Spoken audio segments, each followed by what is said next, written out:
I'm going to do double thumb, actually. Hello, ladies and gentlemen. Welcome to the 301st episode of Phase 2 of the Geeks podcast. Damn. I am the Phase number... 2? Well, remember, we announced Phase 2 when we got all this stuff. We just don't say it enough. Yeah. Yeah, we don't say This is it our enough. phase, right? Yeah, when we true. got all our new gear, we're Phase 2 right now. I feel like I didn't know we 300 were in a phase. episodes, like there should be more than one phase for all of that, but you know what? It's a Fuck it. thick phase. I know, we're beating Feige. Look at our phase. 10 movies, nah. Yeah. 300 episodes, whatever. 120, 700, whatever.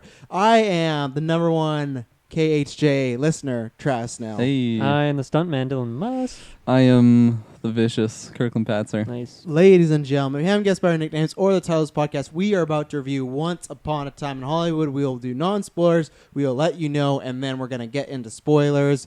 I will say 3, 2, 1, and then both Kirkland and Dylan will say Geek vs. Assemble because they were both on the retro for me. Okay. Let's go. The only time I'm going to do it, I ask you guys, is to team me up when Joker comes out. That's when I want the Geek vs. Assemble. Yeah, sure. That's my All movie. right. You can do it as much as you want. To I'll be put some honest. thought into it, but you might get I it. actually don't like saying it. I like other people to say it. Okay, then So- Kirkland's going to say it? I'll Yeah. tell you. Boom. I'm No, feeling I mean, good. I can do it as well, but anyway. We're all going to do it now because I haven't done it. What else is out there? We just reviewed Marvel Ultimate Alliance. That was Yeah. great. Yeah. Go check out the retro, most importantly. Yeah, if you're I- a Tarantino fan. I was going to... I feel like you should say that first. Yeah. I was going to give the bunch of stuff, and then I was going to do the retro last before we got into the movie. my But God, I'm yes, so we sorry. have reviewed every single Tarantino movie, starting from Pulp Fiction all the way to Hateful Eight. You can go back and look at that in the archives. And then next week, we'll be doing a rankings episode, including Once Upon. So we're going to do our favorite scenes, favorite characters, rank the movies. We're going to do like Tarantino draft, where we're going to pick 5 actors that have been in movies and 5 actors that haven't, and make our like dream roster of his 10th movie. And then, yeah, just go back. Comic-Con we covered. We did lots of coverage for that.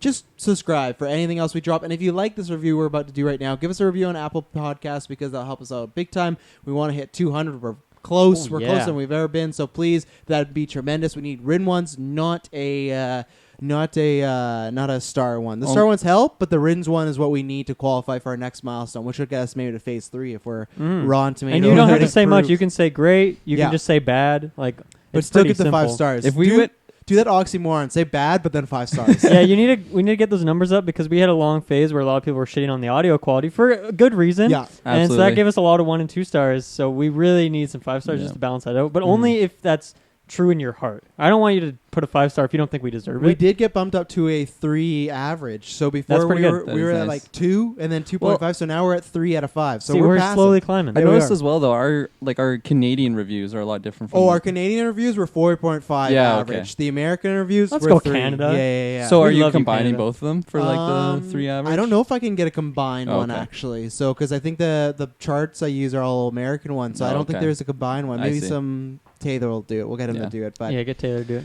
you know what we're about to do? What's that? Talk about Once Upon a Time in Hollywood, Quentin Tarantino's newest film. Sure is. Non-spoiler thoughts. Who wants to start? I'll let Dylan go first.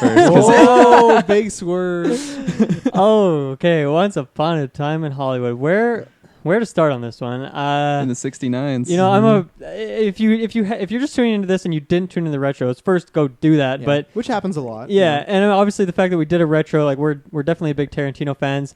I love Tarantino. He has so many just standout movies. Like at least 2 of his movies are like easily in my top 10 movies of all time.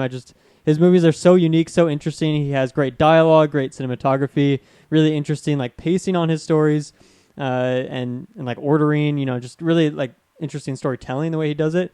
And this is no different. This is such a fantastic movie. I really loved it.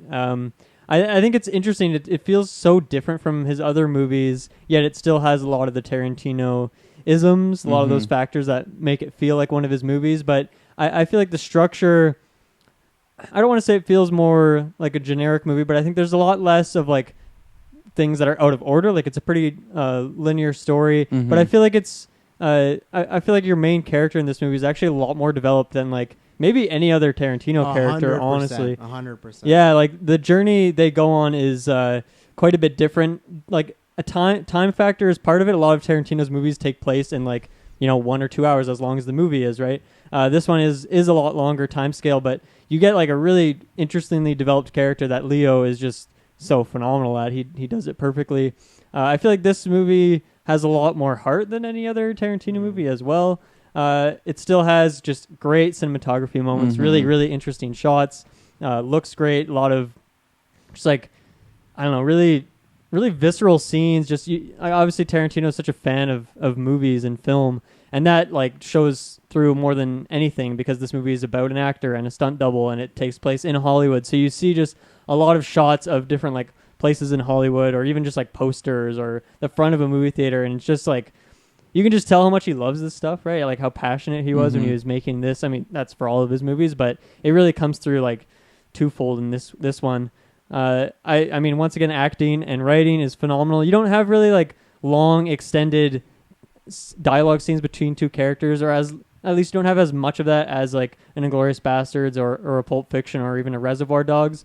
Because there's more of like a journey factor to it. In that sense, I'd compare it to like Django of his other movies in terms of like the scale or like how far these characters go. But yeah, I love this movie. There's a lot of little details in there. There's a lot of callbacks. I love there's a bunch of recurring casts like from other Tarantino movies. I'd love to see some of those people back. And yeah, it's so great to see Leo and Brad Pitt back again in a Tarantino movie. They're so good together. And they're so good. I guess I don't really have any cons because like even for things in like Tarantino movies that are like bad or like things I don't like, it's like that bar is still so much higher than like other films. So I feel like maybe the first quarter or so of this movie I wasn't like as into it as like the rest, but like I don't even know when the moment was, but there was some twist, some scene that just like changed it for me, and then I was just like in love with it for the rest of it. And then I just wanted to see more of Margot Robbie. I feel like her character was pretty minor. I wanted to see like her interact with other people, which she doesn't really do. She's kind of just on her own for all of her scenes. So I wanted to see more of her. But other than that, yeah, I loved it. Yeah. Great movie. I'll piggyback on what you're saying because I feel like I agree with basically everything you just said, and I don't really have cons in this movie. Like I remember I can't really pick out what specific part of the movie, but I don't know. I was just like. It wasn't like I wasn't like it. It's just I wasn't really like sure how I was feeling, but it totally switched around. I forget the specific scene, but I was just fully engaged and I was just absolutely loving it. Like I was just I feel like most of this movie, I just had a huge grin on my face. I was like, "This is so awesome!" This was my first time seeing a Tarantino movie in theaters too, so it was quite the experience. And no, I absolutely loved it. It also, since you said like it does take place in Hollywood, and there are like scenes that are shot that are movies like within this movie. It just felt like I was watching Tarantino movies within Tarantino movies. It was like an Inception within the Tarantino world, and it was just so great. And like you already mentioned, like Leo was just like acting wise just absolutely phenomenal. Like I was just blown away. Like I didn't even feel like I was watching Leo. I felt like I was watching freaking Rick Dalton. Yeah. And just so great. Him and his chemistry with Brad Pitt. Brad Pitt was probably my favorite character in this movie for sure. And like Margot Robbie's like look, I thought it was like phenomenal. I do agree with you. I feel like I kind of wanted to see her like interacting more with some other characters, but all of the scenes that she had, I felt like she did such a good job. Yeah, I think that's why I wanted more. Is because like every scene I was just so captivated by her. Yeah, exactly. There's a lot of just like I don't know, like anticipation, especially once we got like into like the later half of the movie. I was just like, I don't know where we're gonna end up with this movie, right? And I was so engaged and I was loving it, and just the feel of like the late '60s. It was just so fun and such like an artsy movie. There's a lot of like I don't know, bright colors and everything, and all the shots. You already mentioned like the cinematography. It was cool too because there's like scenes from like what you see of like a clip of the movie that's inside of this movie, and it was like that's a Tarantino shot right there. That's why I mentioned it. It felt like I was watching so many different types of Tarantino movies at once, and it was just so much fun. It was just such a great experience. Even like today, just like while I was just at work, I was just like, man, like that movie was just so good. Like I can't wait to go see it again and I don't know, really absorb everything because I'm sure there were some things that I missed. But his movies are densely packed. Yeah. So. Overall, though, I highly recommend this, especially if you're a Tarantino fan. If you've tuned into all of our retros, like I feel like it's a must see. Like it's so good. I remember there was a lot of praise going into it. I didn't want to like get too like expectations too high. Yeah, exactly. I didn't want to like look into like what reviews were or anything. I just wanted to go in it fresh. Even like all day today. I know Travis does his famous like reviews afterward. I didn't want to go on Twitter. I didn't want to go on Twitter or anything. They're famous to me. Thank you. I got one fan. I didn't want to go on Facebook. I didn't want to go on Twitter. I didn't want to see any of that stuff. But no, I loved it. So yeah. We'll get into my famous review now. Yeah, so if you haven't checked out on the retros, I'm a huge fan. My favorite three directors are Tarantino, Nolan, and Scorsese. So They're kind of like all the same in that type of bunch of. I don't think they have a bad film. I like to love all their films for different reasons. And yeah, I've been anticipating this. Once they just announced the cast and they announced, I liked the time setting as well because I was just so happy to get out of westerns, even though we actually spend quite a bit of time. There's a lot of westerns westerns in this. So obviously Tarantino just fucking loves spaghetti westerns, but this is like. It's weird, and I don't know what to compare it to. And the best thing I could is if you've seen the Coen Brothers movie, they've done Fargo and they've done Big Lebowski. So they have this unique style, right? Kind of, some dramedy in there, some kind of funny, kooky dialogue with some really weird characters. And then they did No Country for Old Men, which is not like that at all. It's very dead serious. It's a crime movie. It's dramatic. You got Javier Bardem just killing people, just cold-blooded. And it's like, I've never seen this before.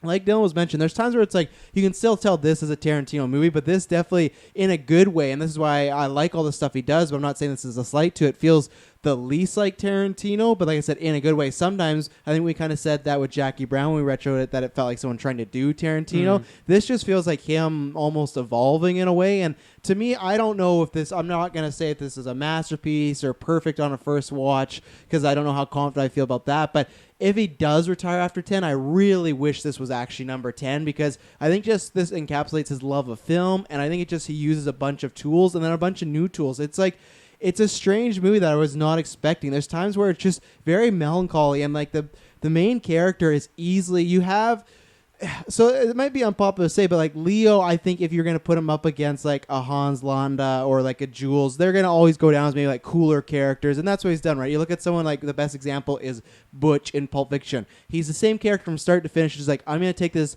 hot-headed badass and put him in a segment, and this is what happens, right? This is the complete difference. And I don't know, even Django, like Django and the Bride, that's a movie where we focus on one character. And there is Brad Pitt, I'm just talking about Leo right now. You focus on one character, but their motive is just revenge, right? There's not much change. It's just we got to kill these people or get my wife back.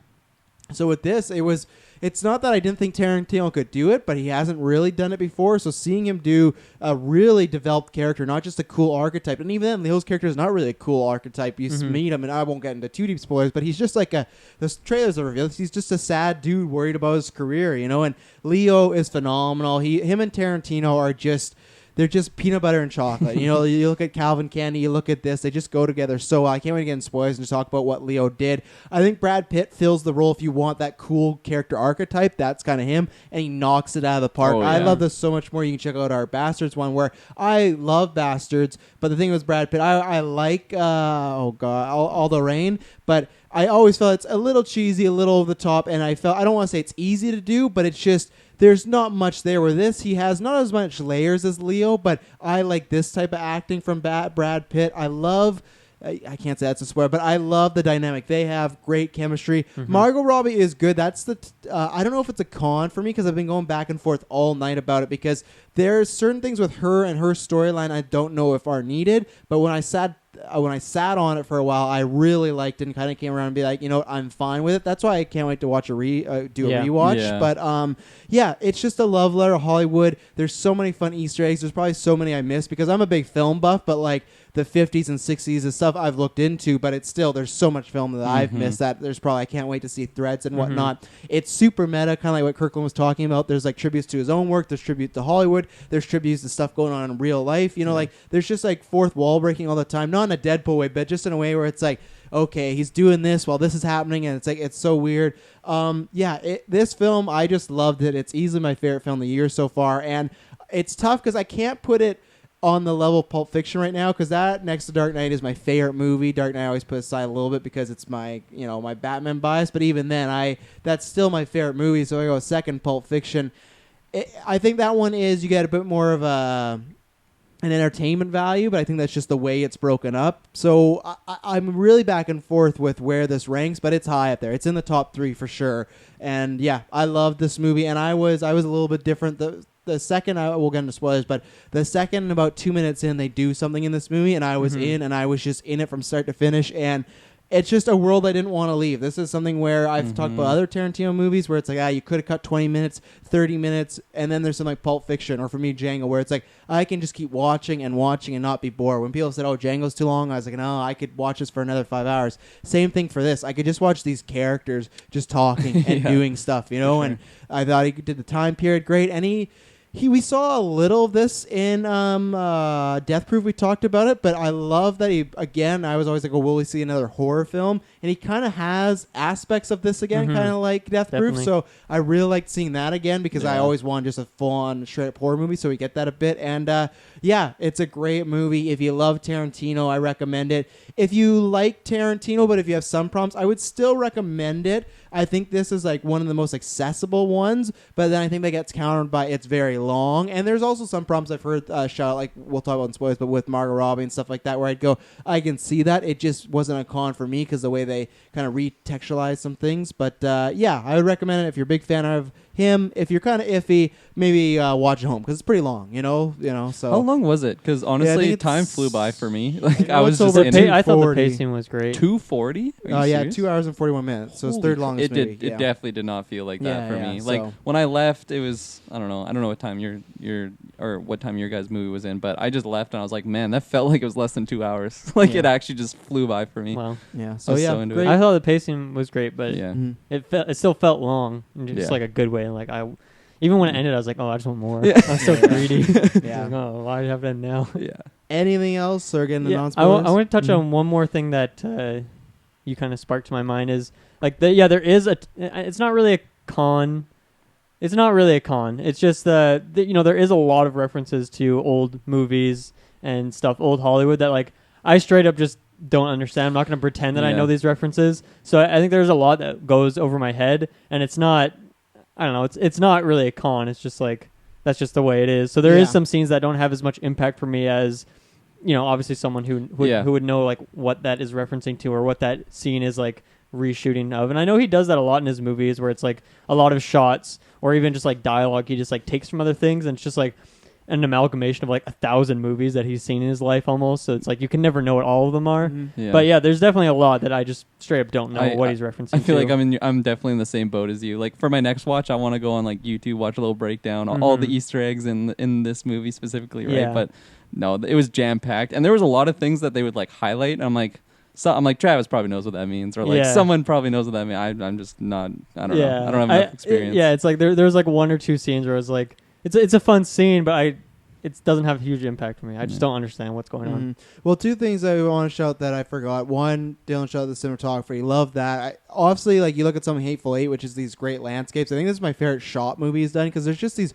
great. And this was no CGI, nothing. They redid the whole city to make it look like 1969. Wow, that's and crazy. Just these shots over theaters and tracking cars and whatnot. It's just like I guess that's the other thing I forgot to shout out too. That. This is why it's funny that I compare it to Dark Knight. One of the best things about Dark Knight is Gotham feels like a character, and that's the best thing that the city feels like a living, breathing character along with everybody else. Like Los Angeles is there. You feel it. Tarantino's always great at building the world, but this one's so much. Like there's some scenes that are just maybe some driving cars around for a little long, but it's just to set the stage and show what's going on, and I just felt transported in that world. And then the second thing is it worked for me, but I would wonder as a con if especially like the newer generation, if you didn't know anything about Charles Manson, how that works, because I won't get into too spoilers, but I don't think they don't really do a big setup for it. They just kind of He's just kind of present. I guess the best way to say it is the movie's made with your understanding that you know who Charles Manson is and things that have happened. And I'd wonder if someone that had watched that had no knowledge of Charles Manson or knew very little,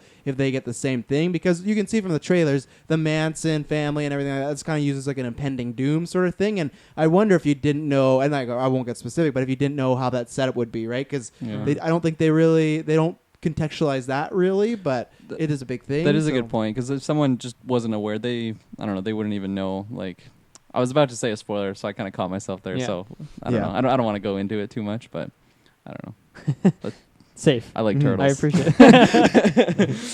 Anything else? You quickly mentioned like Death Proof, like they kind of brought back some like horror elements in this one, and there was so many just different types of genres, and like there was a lot of comedy in it, obviously a lot of drama as well, and like you said, the horror. Like there was just, it was so great how he combined all those different genres, and it didn't feel like it was just like, oh, okay, we're done with comedy, now we're in this section. Like it just all blended together really nicely, and it was so well done. That's a classic Tarantino, right? Like he has like typically like one main genre that he's basing it off of, but he is in a class of his own, right? Where his movies are their own genre, right? He's reached that tier. He reached it a long time. He reached it with like Reservoir Dogs, honestly. So if you had to pick one genre this fit into more, where would you put it? Comedy.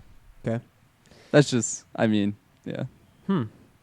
That's interesting. I don't think this one's as clear as like his other movies, and maybe that's just because I've seen it once. But it's tough. I lean a bit more to drama, just because like with Leo and when he goes through. But the comedies, there's so much. There's a lot of comedy. I think this one is like the least clear. You know, obviously, Hateful Eight and Django are obvious because they're foremost westerns, and then you know, Death Proof is kind of the exploitation like thriller, and Pulp and Reservoir Dogs are crime films. Yeah. So this one's like the least clear. Kill Bill's a samurai movie, you know. So this is like, it's just like really, it's like a love letter to Hollywood, but that's not a genre. There is a genre, but it's a very small genre. So, yeah. Interesting. I don't know how to answer that question off the top of my head. And I think this is another thing that the movie doesn't have. This is a minor spoiler, but like segments like a Pulp Fiction. But I still feel like they have segments where this is a comedic beat for half an hour, and then this is the horror beat, and this is dramatic. You know, so. But it always feels like there's. Yeah, it's never just like one dimensional, right? Like there's always layers to it. 100%. Like there's characters who's, you know, the substance is like funny, but there's also a lot there like to develop your character and make it like an emotional story. And I don't know, one last thing I think I want to comment on non-spoilers is like it's always hard to compare. It's hard to compare after one watch. You know, out of Tarantino's movies, this one and Jackie Brown are the only ones I've seen once. And every time I watch his movies, every single one of them, I've gained so much more from every subsequent watch. So there's definitely stuff I know I missed. Just you know, assuming that Tarantino's on notch that he always is.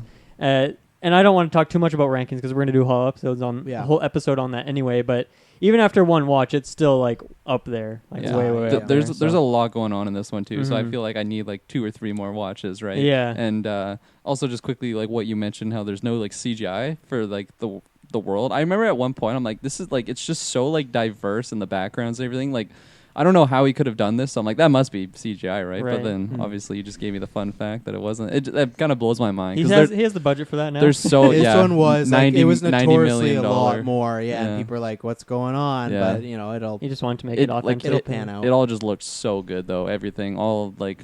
Because there's a lot of scenes with a lot of stuff going on, like you just said, like downtown LA, right? Like there's a lot of vehicles and like just bystanders and the buildings just totally like you just feel like you're transported back in time. And it's awesome. It's wild. Cool. We are getting into spoilers. 3, 2, 1. Geek versus Assemble. Hey. Nice. Travis jumped in. I let you guys. So I wanted to start because we've kind of done this in the past and we've kind of moved away from, but I thought this one was fitting to do the 3 leads to talk about those in chunk right now. I want to start with Leo because we all like were talking high of that, because I was thinking about that first thing after the movie too, is like, one, I just love the story. I talk about non-spoilers, but aging actor. It's like a classic trope, if not, well, it has happened in movies, but even in real life, especially back then when there's this great conversation with him and Al Pacino of like, you're doing TV now. And like, you think about nowadays, like that's not a thing anymore, right? Like you doing TV is not a step down, but I thought they nailed that out of the park. But it really dawned on me that if you take out Death Proof, because you got like 6, 8 different leads in that and they're all in it for a small part, this is the first time Tarantino's done a lead that's not a criminal. You look at Reservoir Dogs, you look at Django, you look at Pulp Fiction, you look at Jackie Brown. In some way, they're always with crime, or they're doing something a little suspicious or dirty or breaking the law. And this was the first character, and that's where I like that. It wasn't. This could have easily been a boring character because he's never done that before. But for some reason, he's not a criminal, not any of his archetypes. And for me, he's like the most interested one because he's going through stuff and he's actually developing and changing out the story, where like Jules does change, but it's a very, these bullets miss me and I have a Jesus coming to Jesus moment, right? So I loved everything they did with Leo and the development of that character. Absolutely. And I love all Tarantino's characters because he just makes cool characters, but this felt like his most complete character, you know? So when we do rankings, I didn't think I'd be getting a character from this movie on here so high, but he's also one that's pretty high. Absolutely, yeah. I look at it and, you know, it's always hard to say after one watch, but I feel like every scene that he has has like that multi-dimensionality to it, where it's like it might be like a comedic scene, but then you really like, or like maybe he's being like an asshole, because a lot of times he is like comes across as an asshole, but there's always like this earnestness to him. There's like this charisma.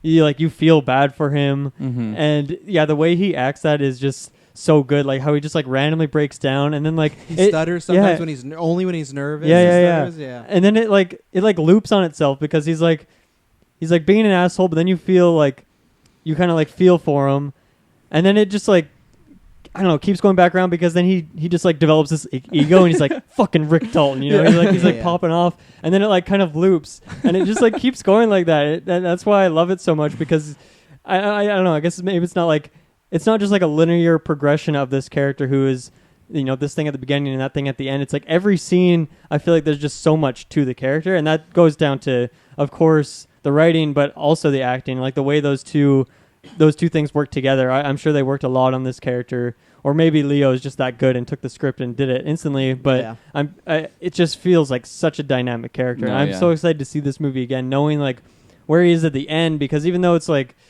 there definitely is some like change in his life at the end, but really I think it's just that every scene keeps it interesting, and no scene feels like it's in there just to be like a point in his story. It's like he just, once again, it's Tarantino classic, where he's like, it just feels like a really real character. Yeah, and he never 100%. Feels like he's getting too goofy or too serious or too egotistical. There's this great balance that he goes throughout the movie, and he's so fun to watch. And I think the scene I laughed the most in that movie is when he freaks out in the trailer after he screwed the lines. Like, that's just so great. But when he just looks in the mirror, he's like, if you don't get these lines right, I'm going to blow your brains out tonight. Your brains all over the wall. And he was just so good. That scene with the girl, like, but that's why I love that they really round him that. They could have made him, you disliked him too much. You could have made him, this guy's kind of aloof and kind of stupid. You know, you did feel for him. You see, like, he's constantly crying and breaking down. He is studying his lines. Why do you drink so much? And, like, you could, because we've all been there. Like, that trailer scene, like, I've never had that, but we've all been there, whether it's a job or personal life or dating, where it's like, you do something, you screw up, you're just so mad at yourself, you know? And that's why he felt very relatable for even sometimes a very egotistical character, you know, like Rick Dalton. Yeah, so. No, I loved what you just said, though, how, just the trailer scene, like when he's looking in the mirror and like he's looking right at the viewer. I was laughing so hard at that one scene. I felt like I was laughing the hardest out of anyone in the theater. It was just so like classic, like Tarantino doing that like fun like cinematography shot off of like the angle, right? It was just so good. I think my favorite scene though, with Rick Dalton was actually when he's acting as Caleb. I just know the bad version. It's like Dakota. It's like Decote or something like that. That's what it's supposed to be. But it's the one where he's acting and he has a little girl, throws her, and then like the director's like super hyped. And like just like the acting that he was able to do, like that was the one part that I didn't even see Leo in that moment. Like I just saw like Rick Dalton. And it was just because like the way that he was able to like act as that character so Caleb and exactly and then like as soon as the scene broke, like he's like has tears in his eyes and he's just like he feels like a real person, and it's just oh man. And then like what Dylan said, how like the writing is so good for that character, and then I don't know if it's all writing or just Leo's that good of an actor, just like the synergy between the two things, just man, it was gold, and I was eating it up. And it's just Leo's just so good, and it's funny. I always have this conversation. Another shout out to Liam, who's gotten them a couple times. This retro, like we always do these things of like, who's the best director of this decade? Who's like the best actor? And we're talking about the 2000s, and I was always like, I wasn't on the Leo bandwagon. I was always on the Christian Bale bandwagon. But for me, like the 2010s, like that was the aughts. I don't know what these are, the aught 10s.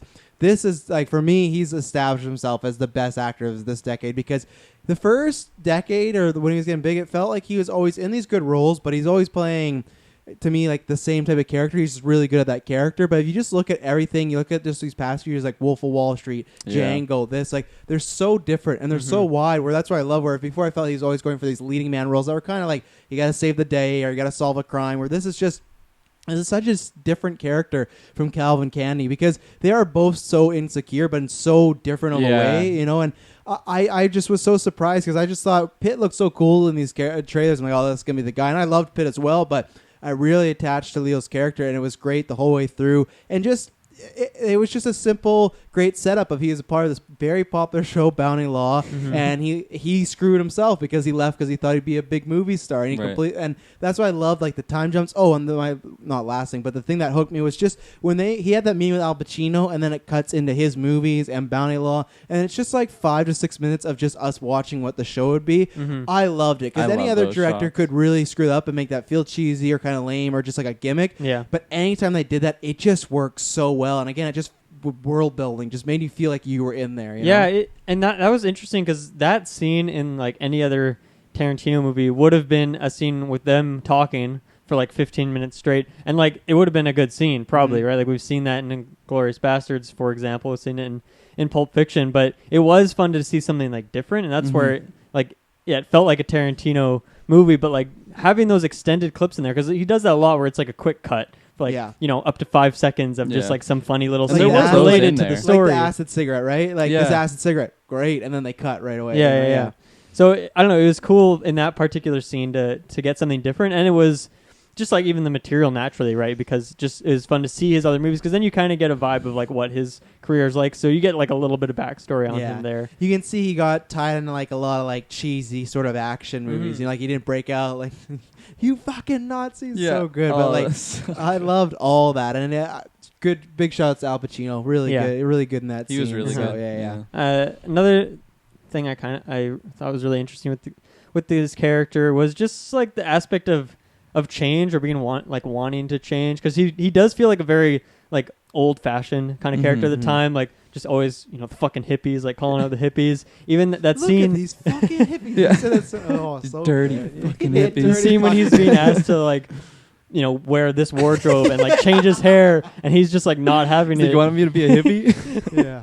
Yeah, so good. And just even the way he's acting in that scene of just like the way he's chewing the ice and he's touching himself, like and that I think that's a Tarantino like do this, do that too. But it reminds me a lot of Wolf of Wall Street when he takes those Quaaludes and he's like, that's another thing that I feel like Leo in this decade he just nailed how to do comedy where I don't think he knew how to do that before. But that scene, he's just always moving, and just the way he'll be shuffling or he's touching himself, like you just know he's uneasy, he's hungover, he's nervous, like, and he just portrays that so well. And like I said, I don't know if that's a director's thing or him, but the only times he stutters is when he's nervous. Like he doesn't stutter to oh my god, what Brad Pitt's character is Mitch? Cliff. Where Booth. did it come Mitch from? But with fucking Mitch, where'd that come from? Fucking dirty hippie. With Cliff, he does not like that at all until he has to let him go at the end of the movie. So it's like, once again, I think it's a combination of everyone. They're so consistent for a character that is very inconsistent in a good way. Like he's supposed to be kind of a broken, inconsistent guy, and he was just always doing something, and it was great. You know, like his twitches or his when face. he's got like just a loogie, like he's trying to like hack up. It just is so authentic. It's just like this, like I don't know, famous movie star type guy, and he's just like kind of nasty in a sense. But and then you brought up just like when he's stuttering. I actually didn't notice that it was only when he was like really nervous when he's like screwing up his lines or whatever. And like just his accent in general, I just think he like killed it, and it was just. I've already said it multiple times, but like it just felt like it was Rick Dalton, and he just the way that he was able to portray that character, I was just so blown away. Especially since he's playing so many different roles within this movie, it was so fantastic. True. And if you don't have a S tier actor like Leo is, right, like that can totally go wrong, and it just. Well, this is kind of rough, but he just killed it, and I was so blown away with his performance. Like obviously, he's an Oscar winner. We've all seen Titanic, we've all seen like his amazing movies, but. I feel like this movie just totally turned up the caliber for that actor for me. Like, I feel like he's in his prime, like now. No, like, exactly. That's why I say the 2010s. Like he was just building up to this, and right now he's just like knocking it out of the park. And it's just like, I think he'll definitely get nominated for this. And it's just crazy. He's at this age, and he's not even that old, but still he's just doing so well, And I loved that whole. There's so many set pieces in that movie. That whole like fake. Like what was it, Lancer that they were filming? Which one I want to say is like, this is why I thought was very meta. So Walton Goggins, remember I was telling you he was on that show Justified?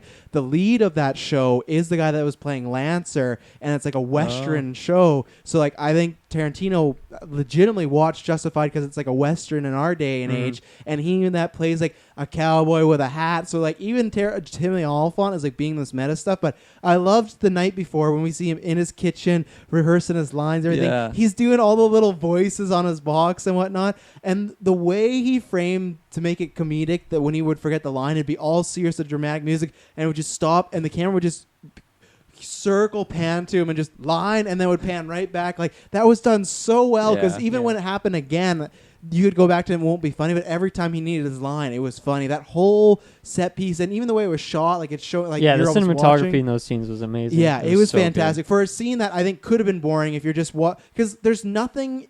That scene where he is in Lancer, you could have cut 50 minutes of that and just been about him forgetting his line. And I think some people will say that's a con for them, and I understand that. But for me, it all works. That's what I loved about it. I felt in that world. It's a funny scene because like you expect to get you like want dialogue where it's just like two like Tarantino stuff where it's just like two characters just talking about like it doesn't matter what it is, just talking about something. But it feels different when it's two characters who are in something else, like saying lines.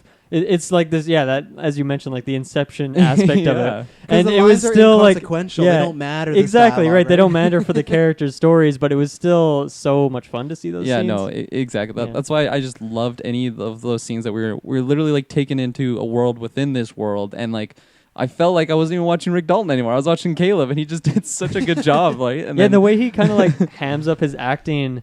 Just a little bit, right? He just turns up that dial like 10%, right? To be like a little cheesy, not to be like a bad actor, to like that's an actor, right? The way he switches that in those scenes and then not when he's just being himself is like, dude, Leo is insanely dynamic. And especially like this is not a shot. There's many great actors in the 60s and 70s, but that was a different style back then. It was a lot more theatric. It was a lot more over the top because movies came from plays, and that's how it kind of went. Now you've kind of changed it, so it worked that he was like in our day and age. You'd look at that and be like, that's like a bad actor, but in like '69, it's like that's what happened. And he's like, if you watch, Dylan's seen Batman '66, like look how over the top they are in those movies, right? And that was the style back then. You're supposed to be broad, and he's doing like that.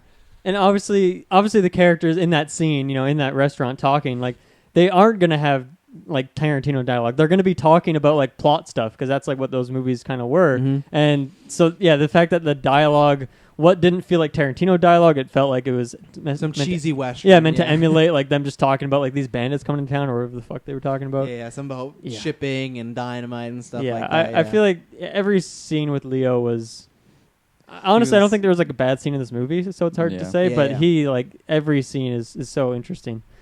God, I can't wait to watch the movie. I know, see him. 100%. Me too. Yeah. I know. I'm just trying to like reminisce about everything that happened. It's kind of tough, especially for a 2 hour and 40-minute movie. Anything pressing on Leo? Well, I know we'll talk about him again. My plan was to go after him was going to go Brad Pitt, Sharon Tate, and then leave the ending for the end because that's like some some stuff going on. Yeah, do you want to move over to Cliff, or you got? I was kind of just gonna touch upon just like the emotion that he was able to show in these scenes, and we just keep going in a circle, but like Leo is just phenomenal at like delivering like that real authentic emotion that he was able to bring out. And like there were so many times that he would just be like freaking out, like crying because his career's over, I'm a has-been, all these things. And then like when he realizes like Roman Polanski is living up next to him, he's like, oh, he's all chipper again. One like pool party away from being a big star and being a Roman Polanski. It's so good. Rosemary's Baby. The way he changes like just his demeanor around Cliff and then every other character. It's definitely like a real person, right? Like you can tell that's like his best friend. Well, yeah, and that's 100%. like a stereotype for actors, even in this generation, is like highs and lows as far as going out. Like there's like, I'm not getting into some stuff, but there's just famous stories of people on set losing it, or trailers like that of like they could be down, but Rome, like and that is a very high and low business, right? You look at movies that come out, it could bomb, it could review very poorly, and that's a huge low for you. But then you get cast in this, a huge high, So it's like, it is a business. It's not like a job where you just show up every day, you know what you're doing. You could be working on this next big film that's going to be huge, or you could be working on the stinker that everyone's like, oh, and you don't even know if you're going to be bad in it, you're good. So I thought they like captured and especially Tarantino, he's been in this business for a while. Leo, especially, if you look at Leo for a while, people said he was never going to win an Oscar, stuff like that. So I thought they captured like the culture of acting. Even then, if it's like in the 60s, it still relates to today and stuff like that. And other stuff doesn't, like the TV shows. But I thought there was a good balance there of, this was the 60s, but it's kind of a meta way of saying like, this is how actors are and how they function and how they're wired, So no, for sure. I think we can move on to Brad Pitt. Cliff. Brad Pitt's just a badass. I think after this movie, I got put on the man crush list as a legacy pick because one, he's always been a great actor. I've always said that him and Cruise, like they always get just thrown aside because they're tabloids. They look. First of all, I gotta say, just as a classic Travis, when he took his shirt off, man, is he jacked. He's like in his late 50s. He's looking damn good. But as Cliff, just a great character. I loved everything that they did with him. He's just. I'd have to look at Tarantino because he has so many cool characters, but he just always feels so cool for school. Mm-hmm. He has an answer. But the thing, what I like the most about him is, and what other Tarantinos don't have, this comes back to Leo and everything, I loved the friendship that they had. I loved the chemistry, and I was so happy because I thought for sure when I saw this buddy comedy, at some point in most buddy comedies, there's always some stake where they got to break up and they're fighting, they're not getting along, and I was so worried he would do that trope, and they never did. Even when they break up and say, hey, I can't afford you anymore, it's just we're going to have one last shindig and say goodbye. You don't see that reality, right? It's like how he always talks about he's going to stop drinking, but like, is he really going to not hang out with him anymore? He's been drinking. Oh, yeah, that marriage isn't going to last. But he doesn't really like change his bad habits or his ways, you know? And that's what I really love, that they didn't do that trope. I love that they just made this super caring character, but at the same time, they leave some stuff ambiguous that he's... I won't say super shady, but he's definitely shady. He's super shady, I would say. I would say, so I'm trying to be nice because it's like, we'll talk about it, but I don't want him to have done this, but I feel like he definitely killed his wife, you know? Because there's stuff where they go, and this is what I love, they made him this caring guy that no matter what, he's going to do anything for Leo, and that's great, but everything around him, it's weird, they contradict in a way that they're supposed to, where he's going to go check on Charlie, and what was the guy's name? George, yeah. He's really concerned, wants to make sure he's okay, but then the other route, you got him saying like, oh, I've avoided the law this long, and he's just randomly carrying a gun, so you just don't really know what this character's up to. But the thing I love that you know that he's not just using Leo. That's the other thing I was worried that, he's just trying to get money. Like, I was just so dreading some breakup angle. And I love that no matter what else going on with the character, he's just going to help out his presumed best friend. And I loved everything. I love that he was kind of our introduction to the Manson stuff, which we'll talk about. I thought that stuff, that barn, the whatever, George's ranch there,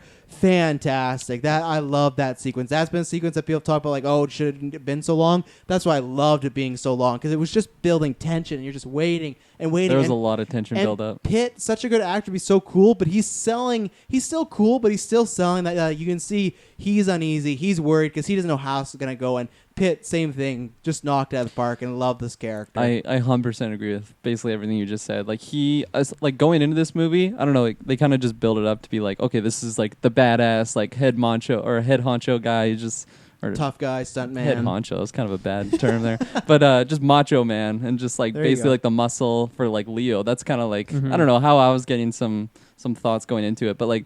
Yeah, like, it would have been so easy for them to just make him, like, this super strong, like, dumb type character, but, like, he was so caring towards Leo, like, he was doing, like, kind of smart things, like, he was really, like, I don't know, going to check on George. I don't know if that's technically the smartest thing, because you never know what's in that house. But it was a caring thing, right? Yeah, he exactly. He could have just drove off. Yeah, that house was fucking disgusting. Yeah. Oh, yeah, that zoom in on the rat that was just stuck to that trap. Oh, the noise. Yeah, exactly. Just, ugh.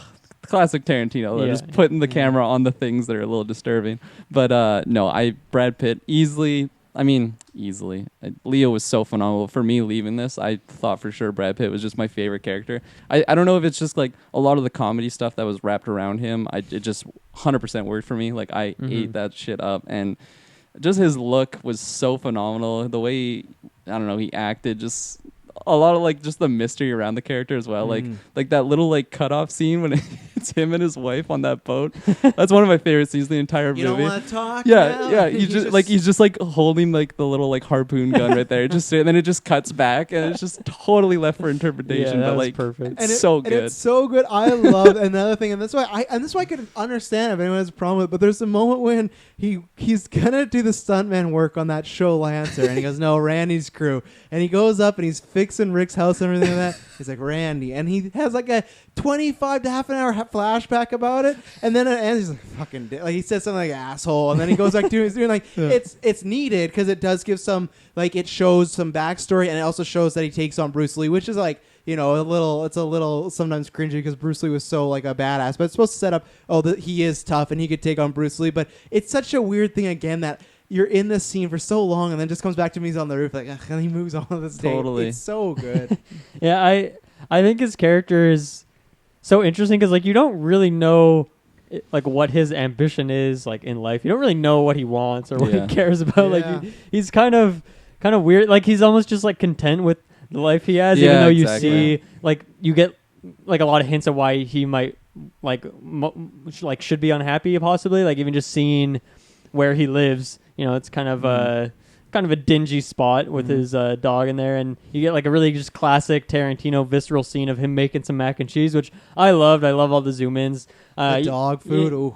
Yeah, exactly. Just holding it up. So should we pull out the second can? I'm like, oh yeah, and then he tops it off. Of like, kibble there, which Tarantino, good job, because that's a dog trait you're never supposed to feed your dog before you. That's a training trait. What's that? Yeah. When he told him to wait the whole time, that's a training trait. You never feed your dog before you. So. I was gonna say I absolutely love that too, because like I don't know, like I've had a dog too, so like I don't know, just going through those similar things where like these kind of like whiny words are like, if you whine, I'll throw this food out. I don't want to, but I will. And just love that for two things. One, I love that sets up again. He's could be a murderer on the loose, but not like a murderer. But he got away for some murder. But he's a caring guy. He loves his dog, but also I think does a good job of setting up later on when this dog is like a badass. Yeah, you can see that he has this like a relationship with it, but also he's training this dog and stuff like that. And yeah, I don't know what his ambition. I think it's just like to make sure he has food on the table. You know, like he's fine eating mac and cheese. Yeah. He's looking for girls. He's happy with his dog, man. He's fun with hanging out with Rick. You know.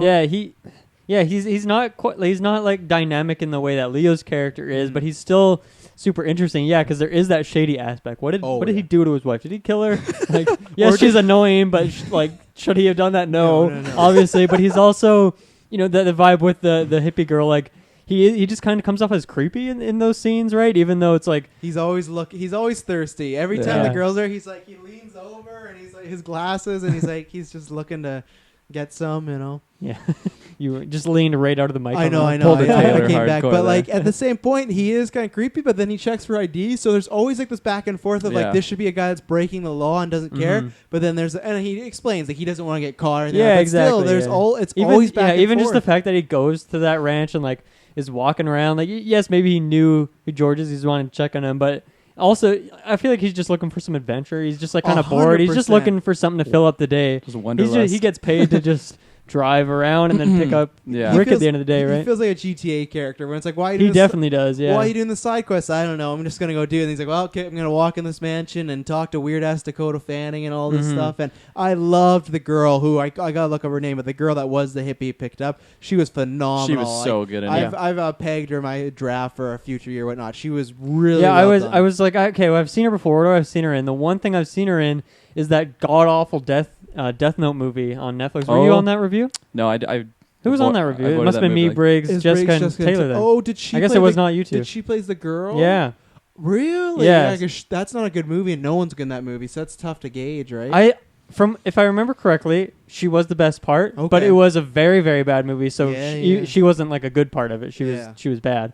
Check out the Deaf. Yeah, go check that out. Review. I can't remember much of it because I've vanquished that movie from my mind. It's very, very bad. 2 years ago, like this month. Yeah, but that's the one thing I've seen her from. So not a great track record, but yeah, she killed it. She was so good. She was so bubbly and like she just felt like a little like I don't know, hippie girl. I've traveling around India and Nepal, I've met a lot of hippie girls like that, and she nailed it perfectly. That is 100% accurate. And then when she takes the turn to be scary like Manson girl, you believe it. It's so good. And I loved obviously we're going to talk about, but I loved just them sprinkling the girls throughout the movie, like them starting just in the trash, they're walking around the road, like it's so good. It just sets the atmosphere. Yeah, it really, like I don't know, maybe it's because I have a little, I don't know much about Charles Manson honestly, but I have enough background to know that's like kind of like a cult sort of thing, and I feel like those vibes.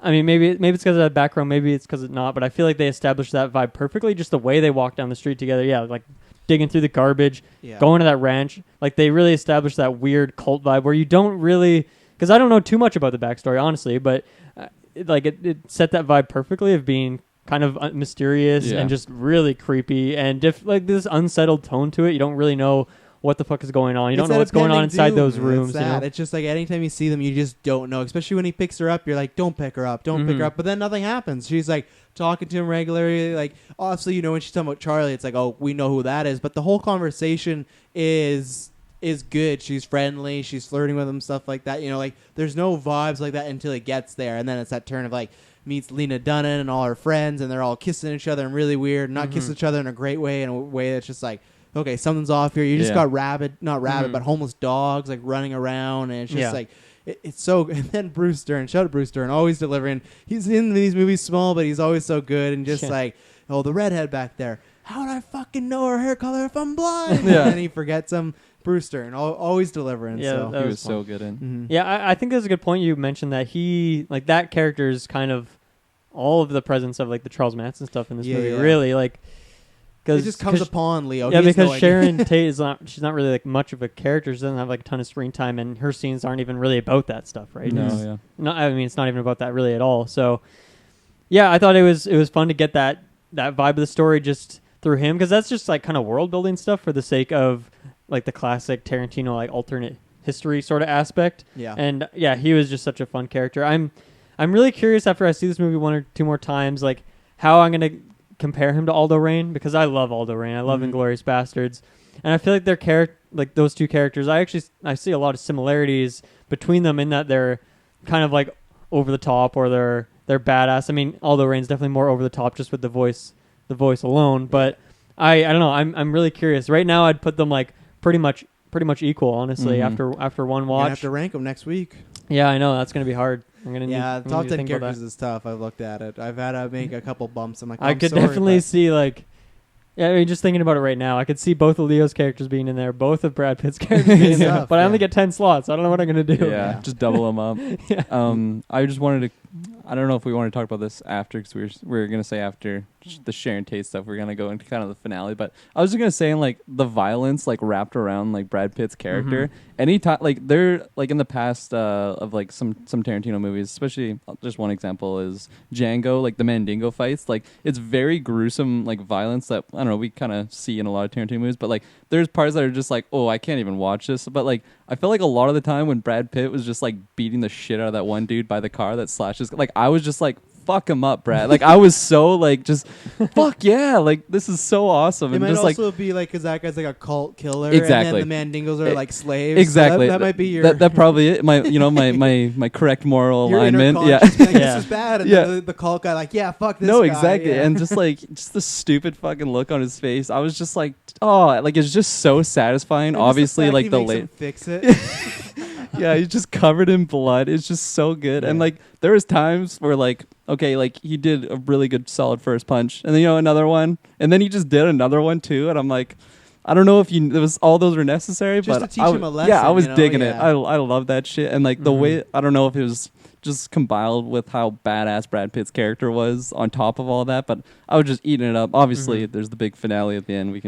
We can say yeah, but, that's pretty fucking brutal as well. But, like, all of that stuff too, just, like, wrapped, like, I was just so, like, fuck yeah, this is so, like, everything was just going the way that I was hoping it would go. A lot of the times the movies doesn't do that for, like, I don't know, purposeful. It's like they're supposed to make you feel a little upset in certain situations. The good guy doesn't always win, but I was so happy anytime he was just beating the shit out of people. He's like, I mean, I guess it's not guaranteed that he killed his wife. It's pretty much guaranteed. So it's like, on paper he is a bad guy, but you still cheer for him the whole time. Yeah. So I don't know, kind of a weird. It's different, obviously in Inglourious Bastards, like, you're just not going to cheer on a Nazi, right? Yeah, exactly that. Whereas, maybe he did some shady thing here, but you don't really see that. We don't really know what happened for sure. Well, I'm going to cheer for It's him. a lot of wink, wink. Yeah. It's interesting because nudge. they set it up that easily that it could just take, like, one big wave and then, like, he hits the harpoon, and that's what I kind of, and because sometimes I have said with Tarantino, I wish there's some stuff that's answered, and for some reason this one I just really liked because there's always an air of doubt around him, and you just never know. And, like, I didn't think this was gonna happen, but maybe you think, like, oh, maybe he will like this cult, or, like, kind of see some, because they're both kind of, when they're in the car talking about, like, oh, police and the law system, but clearly, and that's where you could go, oh, this is still, is he just being safe, or is he not a murderer? And it's just like he still knows right from wrong, and that's where I can't wait to watch this a second time, because even the first time, like I said, just little stuff like, he's just a stuntman. Why does he have this huge gun in his trailer? You could say, oh, well, he's in Los Angeles, he's alone, he's in this dingy part of area. So there's all this, like, these reasons. It's like, if you ever watched American Psycho, there's a list of he did kill these people and he didn't kill these people, and that's where I like this movie already. The first watch, I'm like, you kind of have an equal amount of which way you kind of have to go, and I'm the way of, like, I want to believe he didn't do it, but my inner self is like, I think he did kill his wife, because. But I can't wait to watch it again, see how that sits with me, so. yeah, it's definitely a reoccurring theme of just the unanswered questions in these Tarantino movies. You what's know, in the briefcase? what's in the Who's the briefcase? Yeah, exactly. All these things, and I feel like there are some that I want to know a lot more than others, but like this one, it was just so good the way it was done. I'm so glad it was unanswered. It was just, I really really liked it. I guess we're kind of, I don't know. Sharon Tate? Yeah. Sharon Tate. I had one last thing. Oh yeah, actually, I'm glad I remembered. It was just like going back to Brad Pitt's look. He had just, obviously he's a stuntman, but he had a lot of just like visible scars and everything. And I don't know. I think it just added to my love for that character. Like a lot of them, like they look pretty brutal. He had one right here that was just right here for all the audio listeners. My shoulder. Kirkland's I'm pointing left at. shoulder blade. Yeah, and then like he had one on his head, and like I don't know. They weren't like. There's definitely some movies I've seen where scars are just so like across the eye, right? Where it's like, okay, you're supposed to see that one. Yeah. These where it's like, okay, Stuntman Mike. Yeah. Death proof. Yeah. Exactly. But like in this one, I don't know. I think it's just a little detail that just built my love for that character. And Plus, maybe all those aren't from stuntmen. If he is just some fucking crazy guy getting the true. That is How many true. people has he killed? Who knows? maybe that's a hard. You know, his little fight scene with Bruce Lee was kind of fun and whatnot. So maybe he's because right there he's a scrapper. He gets into it. You know, it's like he's like, I'm not saying he's like looking to die, but it's almost like if he dies, he's like, well, that was my life. You know, because like I don't think Bruce Lee's gonna kill him, but still, right? He was like, oh, I'll fight you, and then he goes checks on George. Like he's constantly putting himself in situations. You probably shouldn't. Like, you don't need to fight Bruce Lee, but you're going to fight Bruce Lee, and here we go. And he's so great. It just slams against the car. Yeah. Good little, I liked, like, the little meta-ness of you got Kurt Russell playing Randy, who's a stunt coordinator, and then you got Zoe Bell, and I just kind of like that joining of Death Proof where they're, like, rivals and after each other. Yeah, so like, I'd love to see both of them back. That was a lot of fun. Oh, yeah. Why do you think they chose Randy to narrate some of this movie? I think it's as simple as Kurt Russell has this amazing voice. I think so too, but I was trying to think from like a character point of view because it was strange when we first got it when they were talking about his car and it's like first 5 minutes in he's like that's a lie, he was drunk, and then that doesn't happen for a long time again, and then he's back. So I was trying to figure out if there was a reason other than it just being Kurt Russell. So that's kind of what I go with, but I just try to think because he doesn't have I wonder.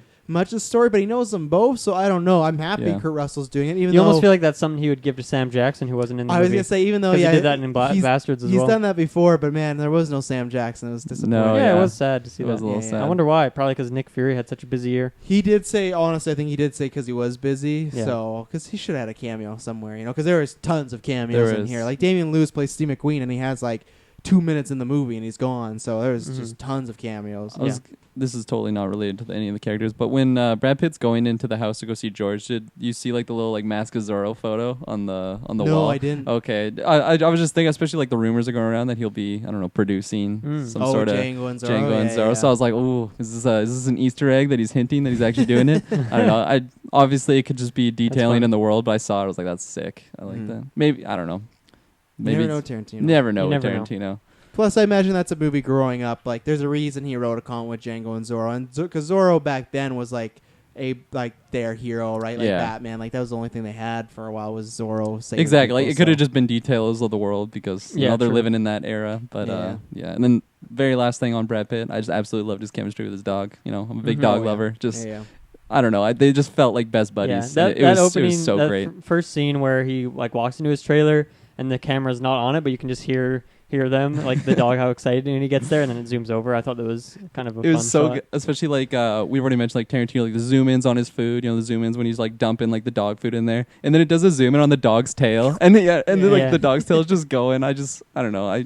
That dog was following the script. He was absolutely, and like that was a big boy, especially when he's eating his huge bowl of food. Definitely, eating his. I love that hippies. character, just that dog. Gonna make it in Kirkland's top 10. The dog. What was her? Was it a him or her? I can't remember. That's a good question. What was it? Bonnie. Barry, something like that. But it started with a B for sure. Yeah, I think it was a girl. Yeah. So Sharon Tate. Now we'll talk about Sharon Tate. Let's do it. So I think this is where most people could have a problem with the movie because I think when I walked out of the movie, I had a problem with it initially, and then I kind of doubled back because at first I thought You cut her out of this movie, and the movie's practically the same. I think it was good as a red herring on a first watch, but then I thought when you watch it again, you know nothing is going to accumulate because she doesn't even go anywhere near the Manson family. Like that all happens off screen for her, and she's like, "Oh, come over for some drinks and whatnot." So it's at first it was strange to me, especially because I was still even expecting some alternate reality for her to maybe be help killing and whatnot. So the fact that she's not involved at all at first was a little. I don't know, but this is where if you don't agree with it, that's fine. This is where I think his kind of love letter for Hollywood and that time comes in, and also the end tag of this movie after all happened goes Once Upon a Time in Hollywood, because to me, till the 6 months happens, that's all like realistic. It's all happened. It's all feasible. And then once the 6 months jump happened, that's when we get into like Tarantino, like fun world, right? And this is where I feel like when you look at Sharon Tate, she was a rising star. She was beautiful. She was very popular. But unfortunately, her career now has just been kind of narrowed down to she's the person that got married by, she got murdered by the Manson family while she was pregnant. She's just become this kind of like cliff note for the Manson family and this murder. And at first, that's where I was like I said earlier, of that doesn't really achieve anything. But I think this was Tarantino's way of trying to highlight her career and recontextualize stuff. it to be like, yeah, nothing big is going to happen to her, but that's the point. Like, she should have just had a life. She should have just been a great actress. And that's where, like I said, and if you don't buy that, if you go, well, it's still a movie, that's fine. But I think that was almost his, like, the most love letter he put out. And when I kind of thought about that overnight, like, I can get on board because obviously he's such a huge film fan, and she was a big star at one point, but she's just known as this murderer. She's known as someone on the book, and at the end of the day, she gets her happy ending. She's inviting people in. She's very friendly and whatnot. And I think also with her, if you want to just break it down to brass tacks, she's just another, I think, even more in-depth way to see the world. We see that through Leo, we see that through Brad Pitt, but she's constantly going to theaters, exploring the world, talking about directors. We see that great party scene, just the way it's shot.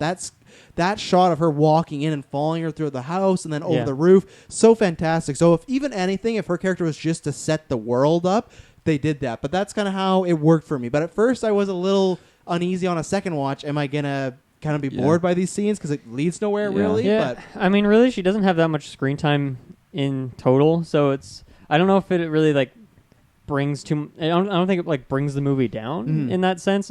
I think for me, like, I thought every scene she had was good. I really liked her character. Like that scene when she goes to the theater to watch her movie, I thought was amazing. Just watching her reaction, just like the bewilderment in her eyes, even just like how innocent she is when they want to like take a photo of her at the theater. Like she was just so much fun, and I think that's obviously like classic Tarantino, but also just because Margot Robbie is so good and she has that factor.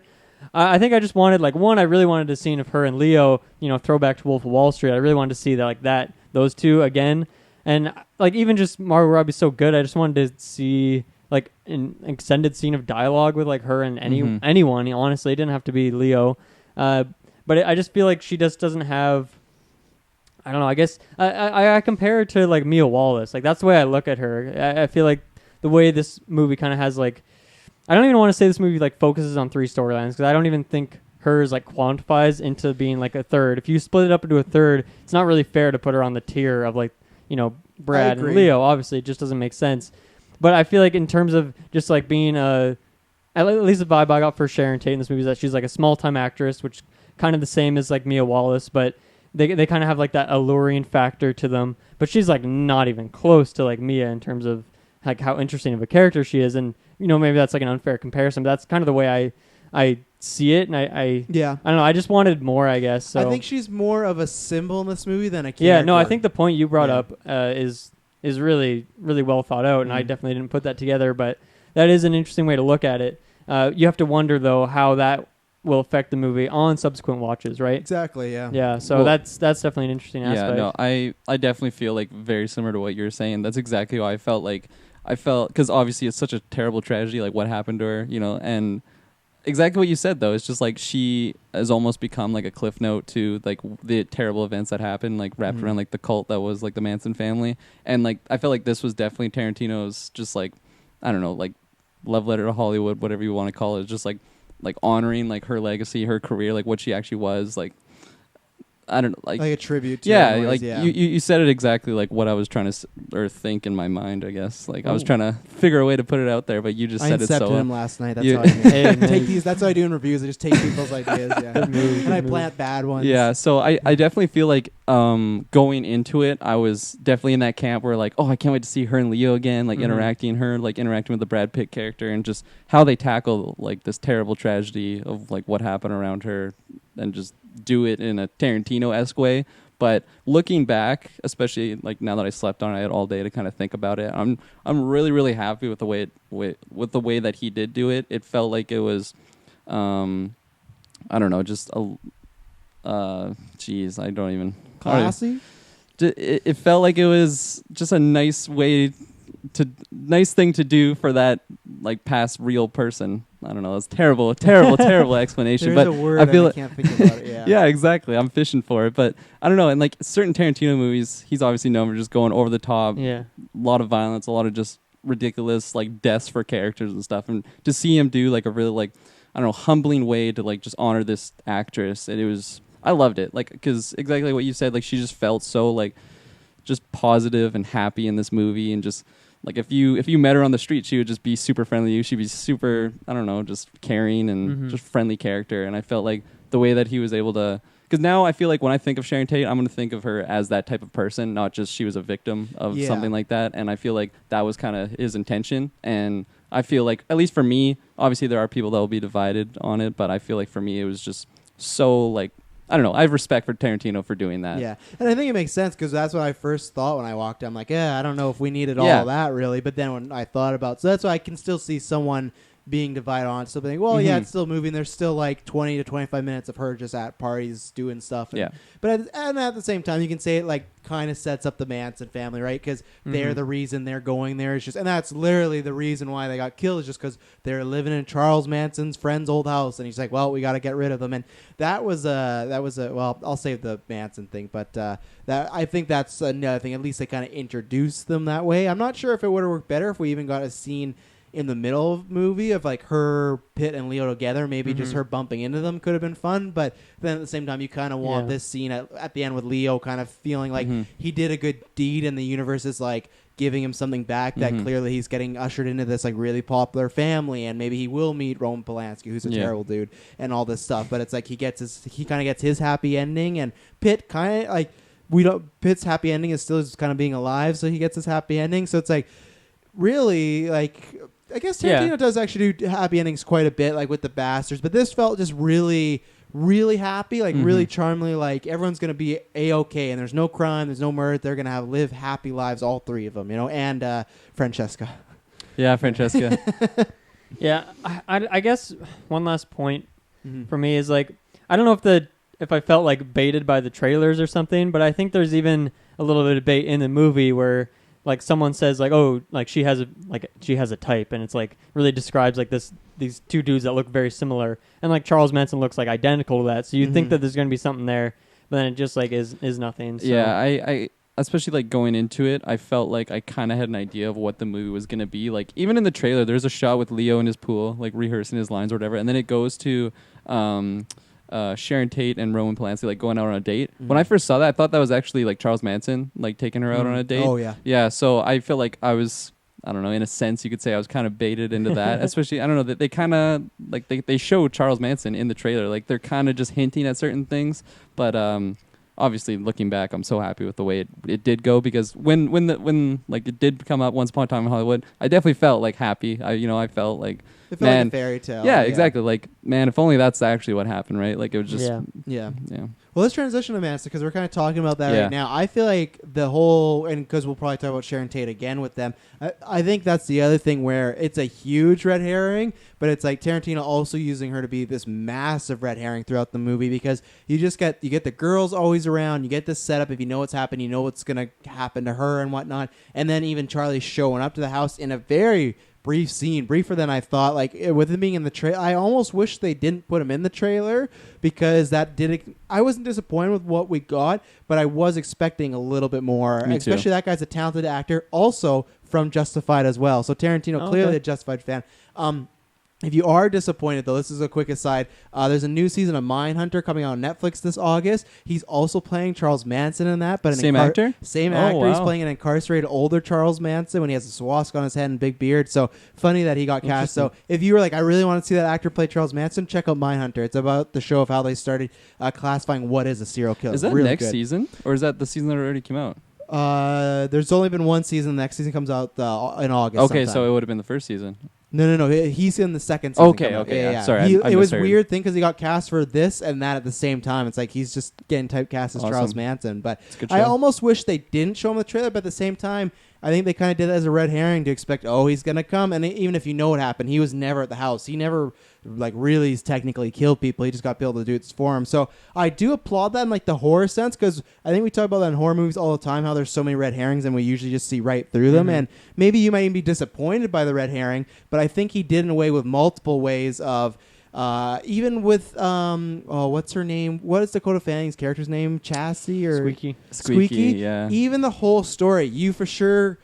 He's going to be dead. He's going to be raw, and they're going to turn on him. They're going to kidnap Brad Pitt. And when he goes in there, what's the story? No, I'm blind. I want to get sleep so I can watch FBI at night. So he's constantly like dropping these red herrings that are so usually like, it's going to go bad, and it doesn't, So I really liked kind of that subversion of expectations. And it didn't feel like it was a slap in the face, like making you like, look what I did. I pulled the rug from under you. It was just like a fun adventure, and you never knew it was going to happen. So I liked that, and then obviously the top of the end too. But I liked the kind of red herrings they were using throughout the movie. So I did too, especially like going into it. I was kind of excited. I don't know. We were kind of talking about just how good of a cast that was for that actor to be playing Charles Manson. I was kind of interested in how they were going to use him in this movie. But like looking back on it, I'm okay with like how little he was actually in it. Yeah. And especially since like you just touched upon, like a lot of like the murders, it wasn't actually him, it was him, like the mastermind behind it, but it was mostly just his followers. And even then, it sounds weird, but I'll be honest. We live in a world where like teachers and dentists and doctors, they make so much less than actors. So for me, if you look at Inglourious Basterds, then you have Hitler.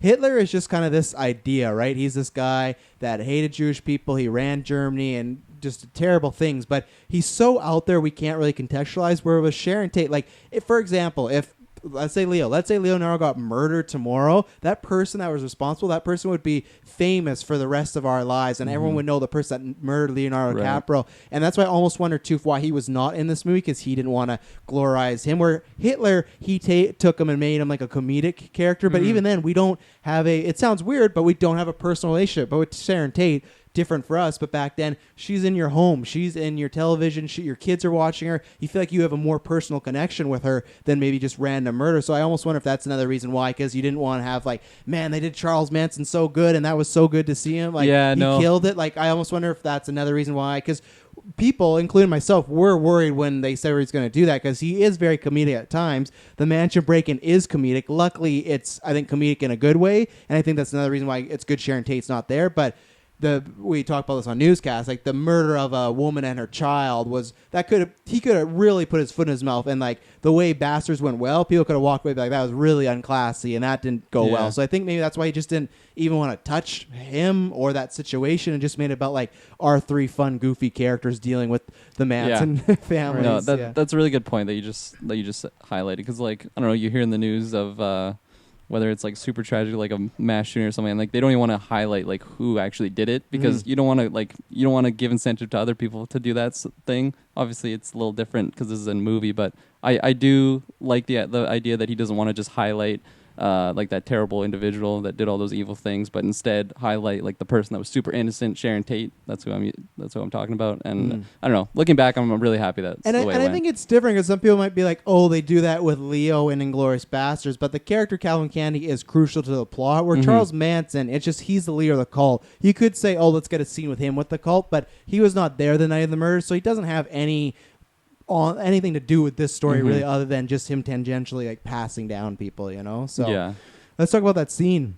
Fuck yeah. The classic Tarantino. First of all, I absolutely loved when the car pulls up and Leo just goes out there with his margarita. That he is so good, because he's just he absolutely hates hippies. He's pretty drunk, it's late at night, and he's just trying to enjoy his margarita. He's just so pissed at them, and I absolutely love just the little like back and forth that he had. I think the guy's name's Tex. Tex, Yeah, and it's just so fucking good. And like, especially like they're like, all right, yeah, we're out of here, and he's just standing. He like bangs in the car. He's like, get your piece of shit out of here. Like he's what just, are you looking at? What were you even thinking? Yeah, no, it's and so that whole good. scene, you think that they're gonna like just drive into him or something too. Well, like the guy like like they're highlighting the gun, right? And I'm like, oh, is this Yeah. how we lose Leo? Yeah, like because I really don't know how it's gonna end. I don't know if he was actually gonna go the route of following history and actually like murdering Sharon Tate and all those things. So there's a lot of question marks there. Obviously, what follows, I was 100% happy with. Like it was just so good. But that like just the little like introduction of like Leo and like the killers like coming there and they're just in their vehicle, just so great. I absolutely man, Leo, I love him in this movie. That was so hilarious, good. yeah. And I don't know. I think it was kind of fun to have like that one character of the group that like wasn't down or wasn't going along with it, Right? and a character that he hadn't seen at this up to that point in the movie, but it's kind of fun to see Uma Thurman's daughter, of course. But I don't know. I just thought it was like a little. That was just like one of those little Tarantino things that like made the situation feel more real. You can see it, like understand that character, like someone would be opposed to that, even though the other three are like pretty psychotic. Yeah. And yeah, like they definitely were psychotic. Like the acting from the one girl in particular was like, she was definitely over the top, but it was like super fitting. It was I don't know, it was fun, I guess. Are you talking about like when she's like injured and just goes like through the window, or just like the before? whole time, like yeah. even when she's in the car, like pumping them up, and she's just Oh, really you over her the story. top. Off their cocks and make them eat their own cocks Yeah. because fuck Hollywood. And that's when my hawk like Ricker's like, I'm out of this. Like, and yeah, that is definitely, I think the whole movie I think is very unique and different. And then that is when, I'm not saying it's a bad thing, but that's definitely when he goes back to, that's full on Tarantino. That whole last sequence, I think the humor, I think everything. Maybe, Portals and Endgame happen, so I can't give it that. But maybe the second moment in the year is Leo walking out with that flamethrower. and just because they set up so many times with him doing in the movie, like, is there any way we can cool that down? It's a flamethrower. And I guess you're right. And then just like him talking to the cop after, like, yeah, it still works. I was surprised myself. Like, so good. Just all this stuff. And then when they're showing like Brad Pitt like doing synergy attacks with the dog and stuff. Yeah. Him just tripping the fuck out dealing with all this stuff was so good. Because at first I was wrong. I thought that the way, because we hadn't really seen his house in a while, I thought he was going to actually accidentally walk into Sharon Tate's house, and I thought that's how we were going to get them coming over Who's there. this, But then Pitt, when he was really high and whatnot. Oh, okay. Because they were in the kitchen, and I at that point couldn't recall what Leo's kitchen looked like, so that's what I thought. Yeah, I thought it was another house as well. I was a little so confused like, there. this is, and that's what I thought, which I thought would have been really depressing. Like, they're going to say she got killed because like these three goofs like got them in trouble. So I was like, please don't do this. Like, that's going to be really sad and depressing too. But that whole scene was just mayhem, and it was the train great. has left the station. Definitely. Yeah, I definitely like. That's definitely, that whole sequence of events is definitely my favorite scene. It's the climax of the movie, so that's probably a lot of people's favorite scene. But for me specifically, it's just everything that was happening, because I had no idea how it was going to end. Like, I knew what actually happened in real life, but obviously Tarantino, the way he switched things around in Glorious Bastards, made it a happy ending. Yeah. It's just, I was kind of especially Travis was kind of, I don't know, doing some nudging me along to like think that he was gonna change history because he's done it before. Just because I just thought it's a risky. I just don't. I think Tarantino's a master, but I don't think killing a child on screen. You can like you can do it, but I think it's like not everyone like. Seems pretty taboo. I don't think people go to Tarantino for that type of movie. That's what I'm saying. No, exactly. But like just from the point of Tex like highlighting the gun, I'm thinking that like Leo might die. Obviously he didn't. So then when they burst in the house, there's 3 killers and Brad Pitt and his dog there, and I'm like, Francesca. I like. Even from like the first time that we introduced the dog, like when he goes home, I'm like, if they kill the dog in this, I'm just gonna cry. I thought like, for sure this is gonna be terrible. I was just like, dude, I don't that know. dog was going in. I was regretting it, yeah. like from the beginning, just having in the back of my mind. I'm like, oh, is he gonna die? Is his dog gonna die? And then obviously when it's in the house, I'm like, oh, is Brad Pitt gonna die? Are they gonna shoot the dog? I was just so sad. Obviously, complete opposite is what happened, and I was 100%. I was 100% just. Yeah, especially because he's like high as fuck. You don't know if he's gonna be able to like deal with this. What's And, your like, name again? Even just like the finger gun. It was such a stressful moment. And then he's like, "Are you real?" He's like, "As real as a donut." And Brad Pitt's laugh in that scene, the whole theater was just howling. Like it was so hysterical. He's just super weird. Like I've never heard Brad Pitt laugh like that before too. And just like the fact that he's tripping on acid. What was his name? It was Devil something with a devil's bit. And I couldn't recall. doing some devil shit.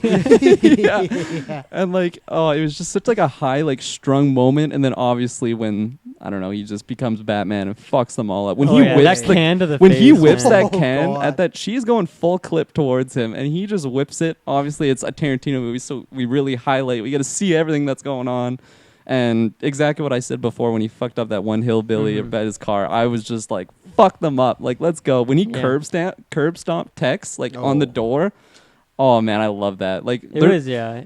I'm not normally like all in on like gore stuff. You know, obviously I'm not a big fan of like the Saw movies and stuff. But like those scenes, maybe because they're just evil characters, I'm like, this is so satisfying just seeing them get brutally murdered like this. When he grabs the one chick and just smashes her head on like every went on for a while. every object in that house, it was so funny. Oh man, I loved it.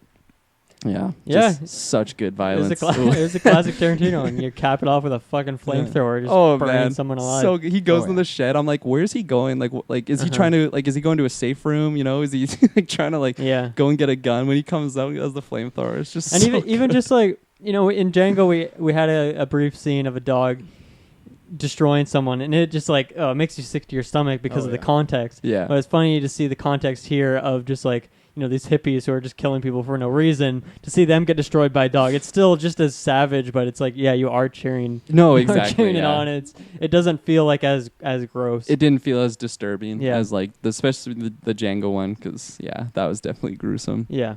I love too when the dog like runs up and like Francesca like pops her head out, like lets the dog in, and then closes it. You're right like knocking away. on the door, basically trying to get out of there. And Leo just like listening to his music in the pool, and his reaction when she just breaks through the window and is in the pool, he's just like he's so good at it. All his facial and all the comedy beats, he's just getting so damn good at it. It's ridiculous. He shouldn't also be good at comedy, but he is. He's just so good. Good at everything. Just apparently. on that same scene too, like when she like falls in the water and he's kind of like, he doesn't really know what's going on, kind of like walks up and then she pops out with a knife. Obviously her face is all messed up, so she can't see anything, and you just see him like escaping from the pool.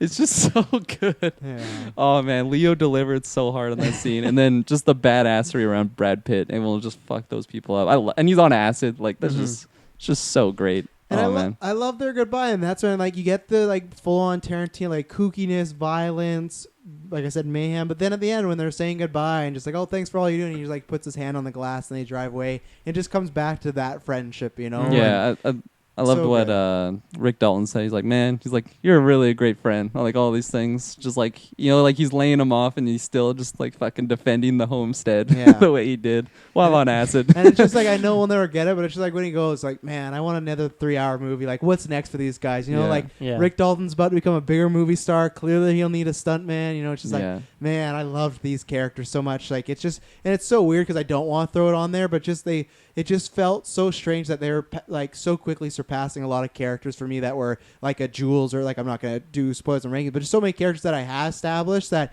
you want to hope that going into a movie. But I think it was almost though that they are both great characters separately, but when you put them together, they're just magic.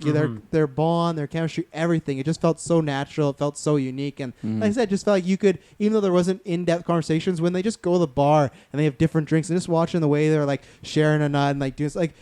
And there's this one moment when they get out of the car and just Brad Pitt like whips the keys and Leo catches it right away. They just such a great buddy cop dynamic. Yeah. And it was phenomenal. It just really, and that's why I love the end of the film. Just really hit it home. I was like, this movie's about them being friends and these two characters.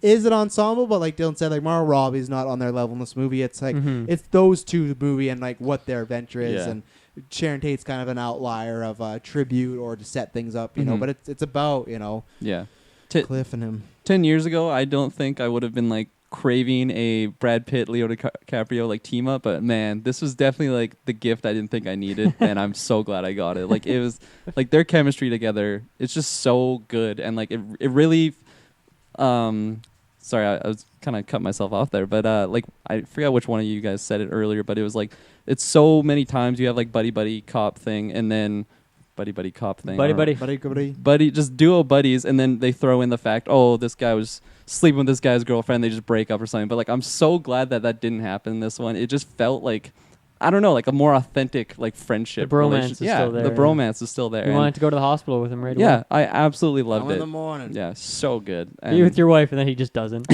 He should most definitely be with his wife in that moment after they. Hey man, she had 5 pills. She has 5 sleeping pills. Remember? Yeah, but after a fucking house invasion, you should go sit down, be with your wife. He wants to be in Roman Polanski hey, picture. You know? I get it, but that's just once again like the the layers of him where he's like, he is kind of an asshole, right? That marriage is not going to work out. No, Yeah, 100%. No. He's getting a divorce for sure. Just like when they Free ride first to America.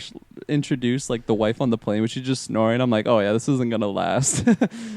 But yeah, he was annoyed immediately. Yeah, totally.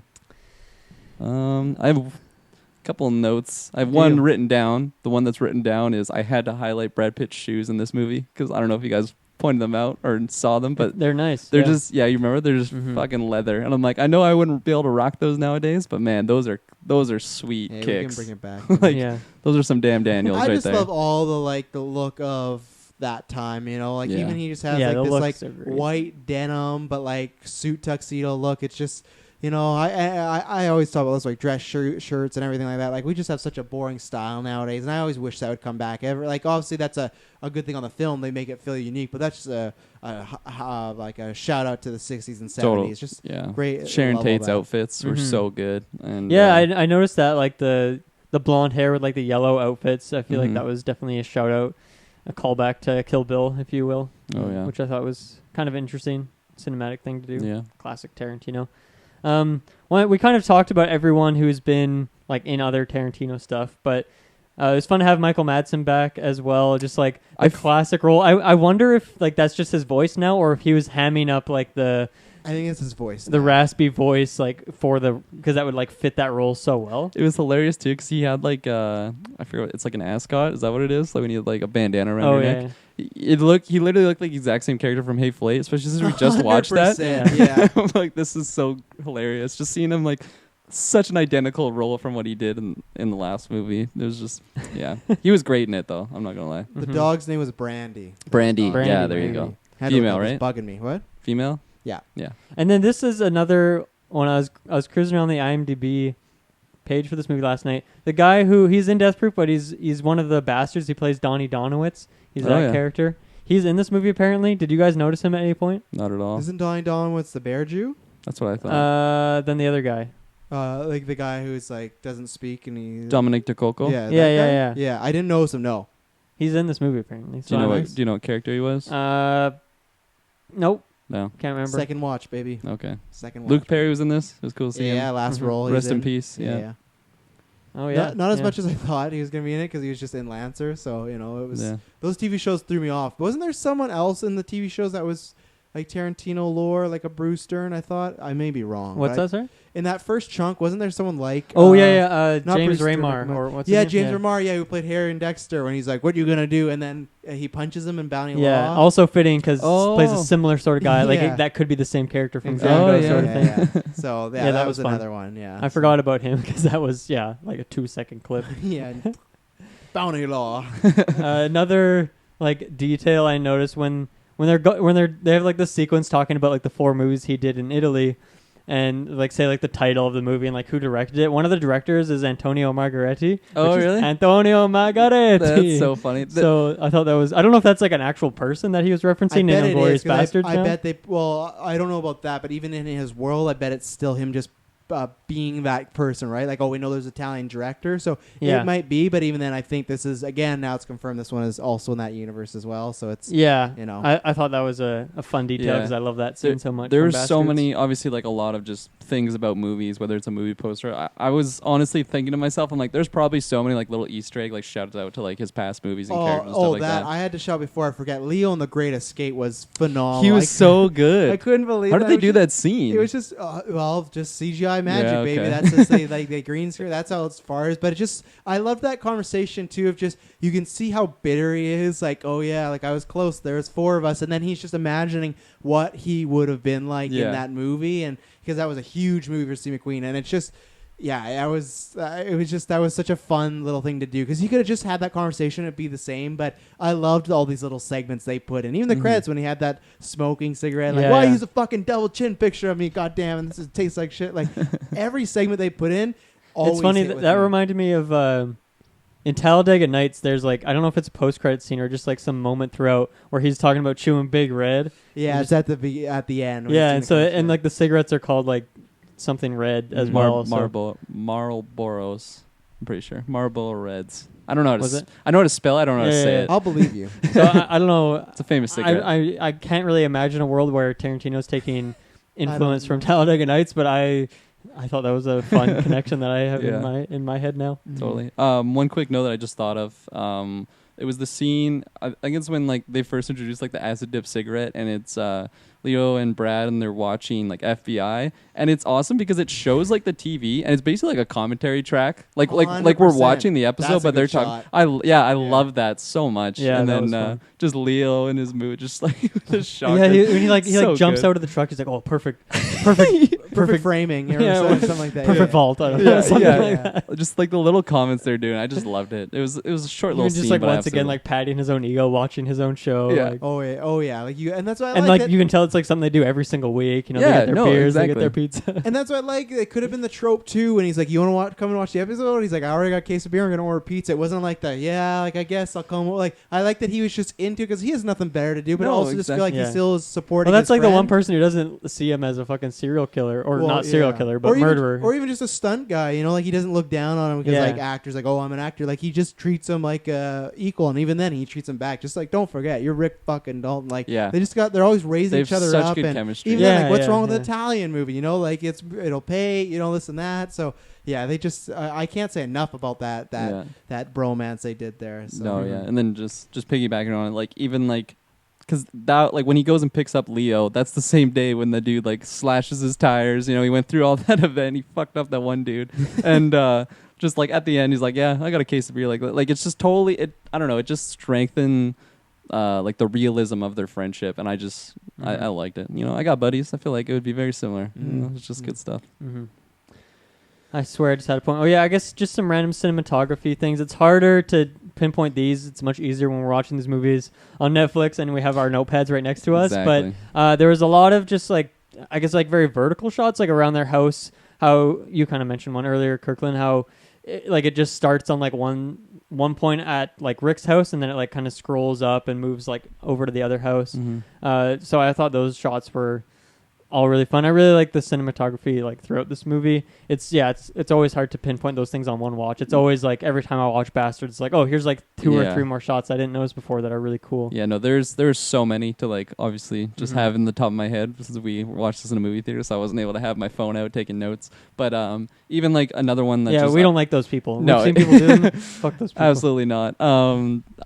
Just the one scene. I think it's when Caleb. So yeah, he's shooting. I forget what the show is called. Lancer. Thank you. And it's when the main character like comes into the saloon, and it's like a shot in the top corner. We've seen it in a few other like Tarantino films. Oh, he's like up the stairs. You mean? Is that what you're talking about? It doesn't like it, before it shows Leo. Actually, it just shows like the character coming in, but it's kind of from Leo's like point of view. Oh, okay. Yeah. I know like we've seen it in Pulp Fiction and then some other movies, but it's just like the introducing of characters like into a room, but it's kind of in like the top corner, and then you can see like the sunlight come in. I love those shots, and maybe it's just because I love them so much that I'm able to like notice the pattern that they've been in a few of these movies. But like that was just one of those points where I was making where like it feels like a Tarantino movie within a Tarantino movie, right? Where he's like choosing these great cinematography shots, but it's like it doesn't even matter. Like it's basically just like filler for like his actual movie, what's going on. But I absolutely loved it. And then another scene was, or another like cinematography shot is when we saw it in Jackie Brown when Samuel Jackson like takes Chris Tucker's character and like he drives away, and then like the camera kind of raises. Obviously, just another one of those, and I love those scenes. Yeah, just like giving you really like filling up that world, giving you like dimension. Scope of it. You know, like exactly. It's a real living, breathing. You could walk in, and drive it, stuff like that. Exactly. It's not like just a green screen, and then like as soon as you move the camera, like it's not actually the shot. Just like westerns, Tarantino's still loving his car scenes. You know, there's quite a few that are pretty long. You know, so he always likes to focus on the travel sequence, which is fun. Even like, you know, maybe it makes me sound like a pig, but I thought that was a cool shot of when he's like when Cliff is first talking to the hippie, and she's just like halfway in his car, and like this shot is flipping from his point of view where she's just like kind of halfway in, and then like switching just like her ass and then, like half the frame, which he does that a lot where it's like the one that comes to mind is in Pulp Fiction at the very end of the movie when Jules is talking to Tim Roth's character, and like Gringo. Like half of their, like the one character's head is like cutting off half the screen, and you're just seeing the other character's face. It was kind of like that, but instead of someone's head, it was her ass, and I thought it was kind of a funny shot. I noticed, but it made for like an interesting scene. I definitely noticed it.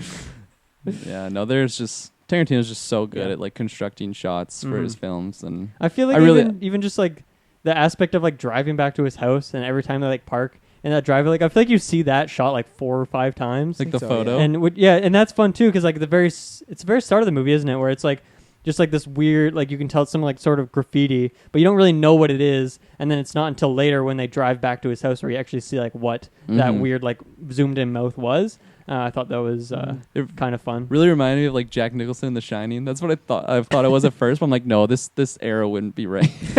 Like 69, no, Shining came out way after that. Timeline wise, yeah. I wonder if there'll ever be like a movie where he references one of his own movies. Do you think That'd that's be too far awesome. for Tarantino? That's what his 10th movie should be. Endgame, just meta, bring a bunch of characters, spice them, somehow get Django and the Bride teaming up, just like a... It's the Secret Wars, but it's Tarantino. He's pitching this movie to...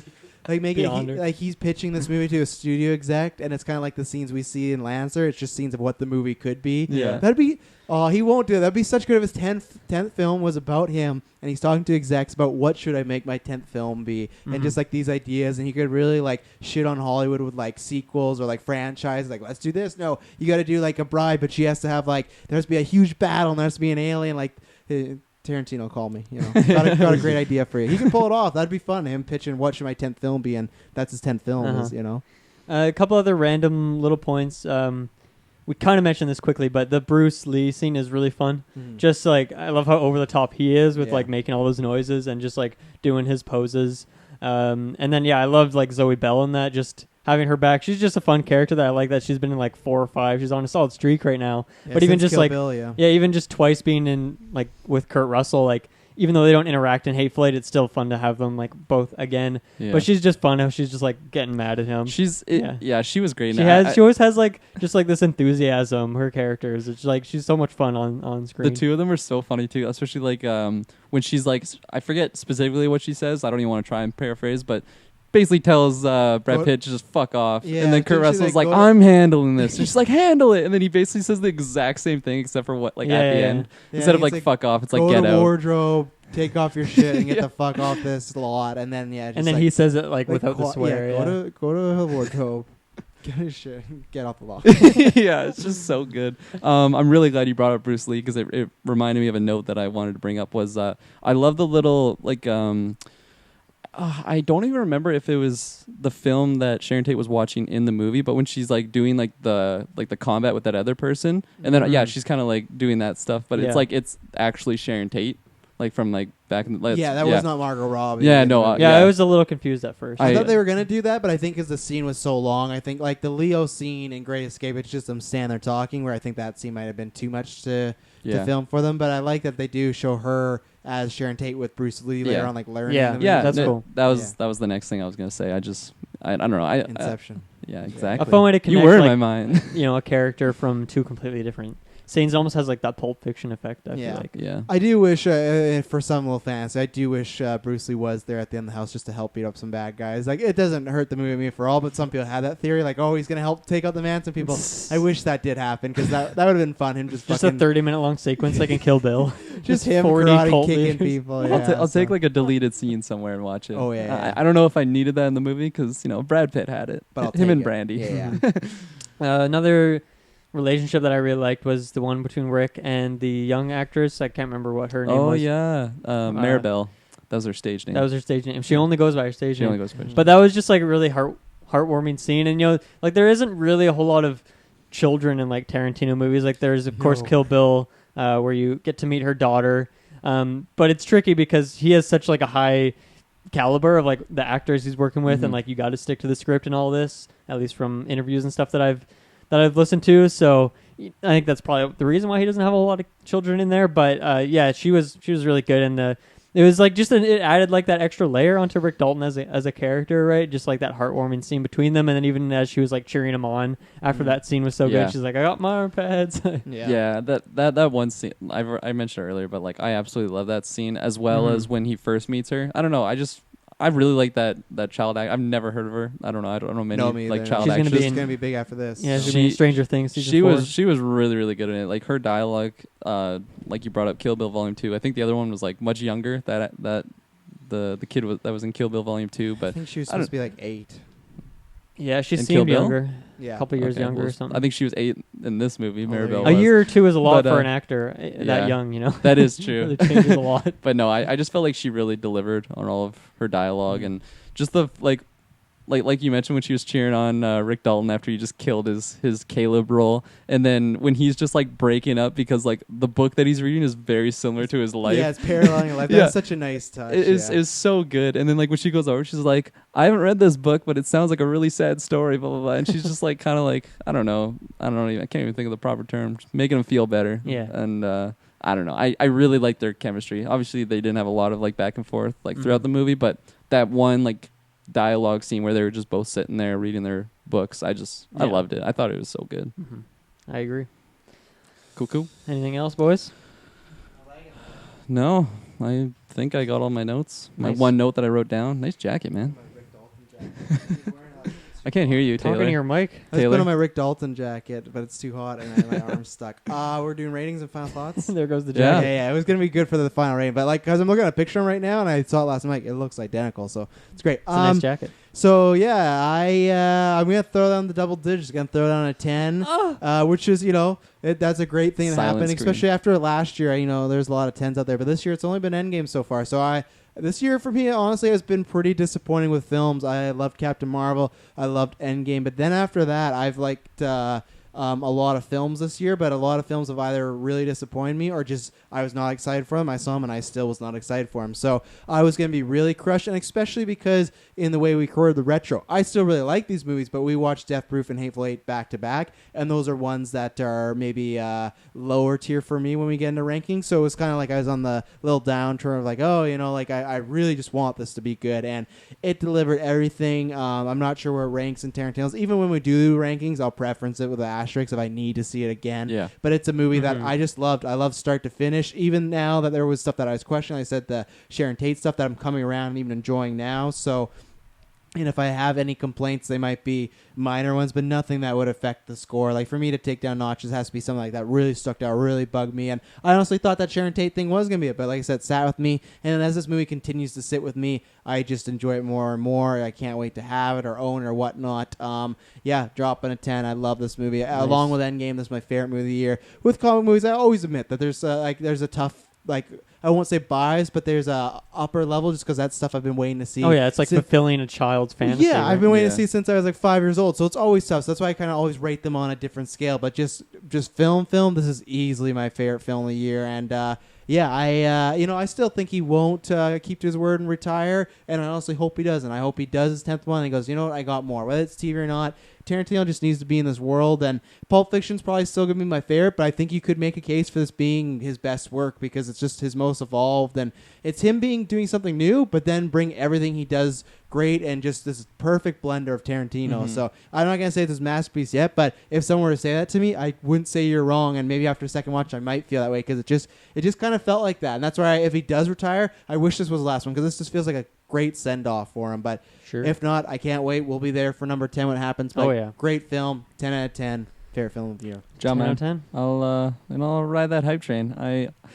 It's tough to like put a solid 10 out of 10 on a movie that I just saw yesterday because you got the hype to it. Like Oh, yeah. I've definitely seen movies where I watched it, I'm like, that was an amazing movie. Saw it second time, okay, there's definitely some mistakes in there, but I don't know. I'm definitely dropping the 10 though. This movie is just so phenomenal. It definitely just killed all my expectations, like in a good way. Okay. As soon as I said it, I'm like, wording. I'm kind of going down a weird path here. All my expectations. We left the station now, boys. But it was just like obviously there wasn't a lot of like Margot Robbie, Sharon Tate in this, but just her look alone and like I don't know, her like just enthusiasm that she oozed out and just positivity that she gave out as that character, just like her smile and how just innocent and happy she looked. It was just so good. Her look was great. I could go on and on about Brad Pitt and Leo because I just fucking love those two in this movie. Like their chemistry is so amazing, and then them individually are just absolutely phenomenal. Like just such a satisfying like climax to this movie too. The like Mortal Kombat-esque just violence. It's so good. Tarantino quoted it. You know, everybody loves violence. It was just it's good stuff. It's entertaining. That's what he said. I don't know if everybody loves. Everyone loves Big violence. big paraphrase there. I shouldn't have said quote. Yeah, seriously. But no, it's something along those lines that everyone's entertained by violence. But I can't wait to see this movie again. It's so good. Love it. Yeah. I'm in the same boat as these boys. Boyos. Boyos. I mean, it's just, I feel like, coming to the end of this retro, we still are going to do the rankings, obviously, but I just feel like the passion, the enthusiasm we have for these movies, for the most part, except for, honestly, just one movie. Like, it's so easy to talk about these movies because there's just so many details that we love. Mm-hmm. The acting's always great. The writing is always great. Like, he just has this level of consistency as a director that's just... Oh, yeah. Yeah, it's just insane. Just next level. He makes movies that are incredibly unique. And it's like... His movies definitely favor, like, second watches, rewatches. You always get more out of them when you watch them. And there's also just a lot in there if you're a fan of his, like, other movies. Like, there's so many little references, like, character stuff, or even just, like, seeing this actor back again. There's so much in there that, as a Tarantino fan, this just, like, fulfilled... It, like, checked every box for me, and then went above and checked some boxes I didn't know existed yet. I'm so happy that this movie exists and is in this world, like not the Tarantino world, but just like in the world now. This is just IRL. Another Tarantino movie on top that is in that tier, and I'm really excited for the rankings because my rankings with Tarantino is like I have a clear like bottom tier, I have a clear like top tier, and then I have like this befuddlement in the middle of just movies I love and I don't know how to put them above each other. And I don't know where this one's going to go. It's like, I'll tell you one thing. It's not in the bottom tier. Yeah. That's my one spoiler. It almost would have been easier for his bottom tier because, bottom tier, no characters, whatever, we move on. But now when it was this good, there's just so much more in their contention for like top scenes, top characters. Who do I want back? Like this movie. Yeah. Oh man, I gotta go back. It's going to make my rankings that much harder, and I was already struggling with them before. So I'm super excited for the episode. Come back for sure. If you're a Tarantino fan, like I think that'll be a fun episode. For Absolutely. Sure. Mm-hmm. And the retro was just great. Thanks seriously. Thanks That was a lot of fun. Yeah, check them out. Check out all other retros. The retros, other than Clone Wars, they're going to take a little break for a little while because we have been pounding pavement. We got to do some other content. So next year we will be back. We have some fun ideas. We think one of the retros we're going to get you, the fans, this side. We're going to throw out a bunch. We've maybe talked about doing Nolan, and I think that'd be a fun one. So we got some stuff cooking next year. But if you are missing the retros, we got tons of stuff. Blade. That's all the Marvel stuff, X-Men. These guys, I mean, big shouts to you guys for doing X-Men retro while I was gone, and then back to back with this retro. It definitely adds a lot of hours to your week, and big appreciation to you guys for doing two retros in a row, which were, tricky because the movies like came out like we didn't have any time to waste. We couldn't skip a week. That was the case for X-Men. Like I think you guys had to double up like more than 1 week. Yeah. We only had to double up, thankfully, once for this. Yeah. But I mean, that's thanks for doing that. Yeah, so we enjoy them. We're fun. We just need to take a little break on those guys. But weekly cast. Yeah, it's not like there's going to be like we're going to bring other stuff in the wake of that. Oh yeah, and we're not like that's it. Retros are done. It's just going to be like seasons of show. You know how like a Netflix drops in the binge. That's what's going to happen. And even then, I've always said this, and I think I still got to make it more clear. Is like when a DC or Marvel movie drops, we have those retros. Like when Black Widow comes out, we're going to do Elektra retro. Like that's what we do with those retros now that we completed. Was we're not going to go and do a bunch of like another 8, but we'll keep updating the same thing when this happens again. Yeah. Well, there's not another Tarantino movie to watch, but hey, maybe the next time a Tarantino movie comes out, we'll rank some of the ones he's written because we didn't review any of those because he wrote a lot before. So there will still be retros. There'll still be stuff. We got tons of content. So subscribe if you like what we did here. YouTube and audio feeds are down below in the description. And maybe not for the final time because we got our rankings, but until the rankings. As fuck! Oh my god! You got one more. You got the rankings, and you got to hit. I will. Yeah, I think it threw me off that this was a review and not at the retro. So come on, enough of your excuses. I set us up. I'm like one last time until the rankings, and I know. I'm sorry. Trains left the station, guys. As long as I do it on the last one, that's the one that matters.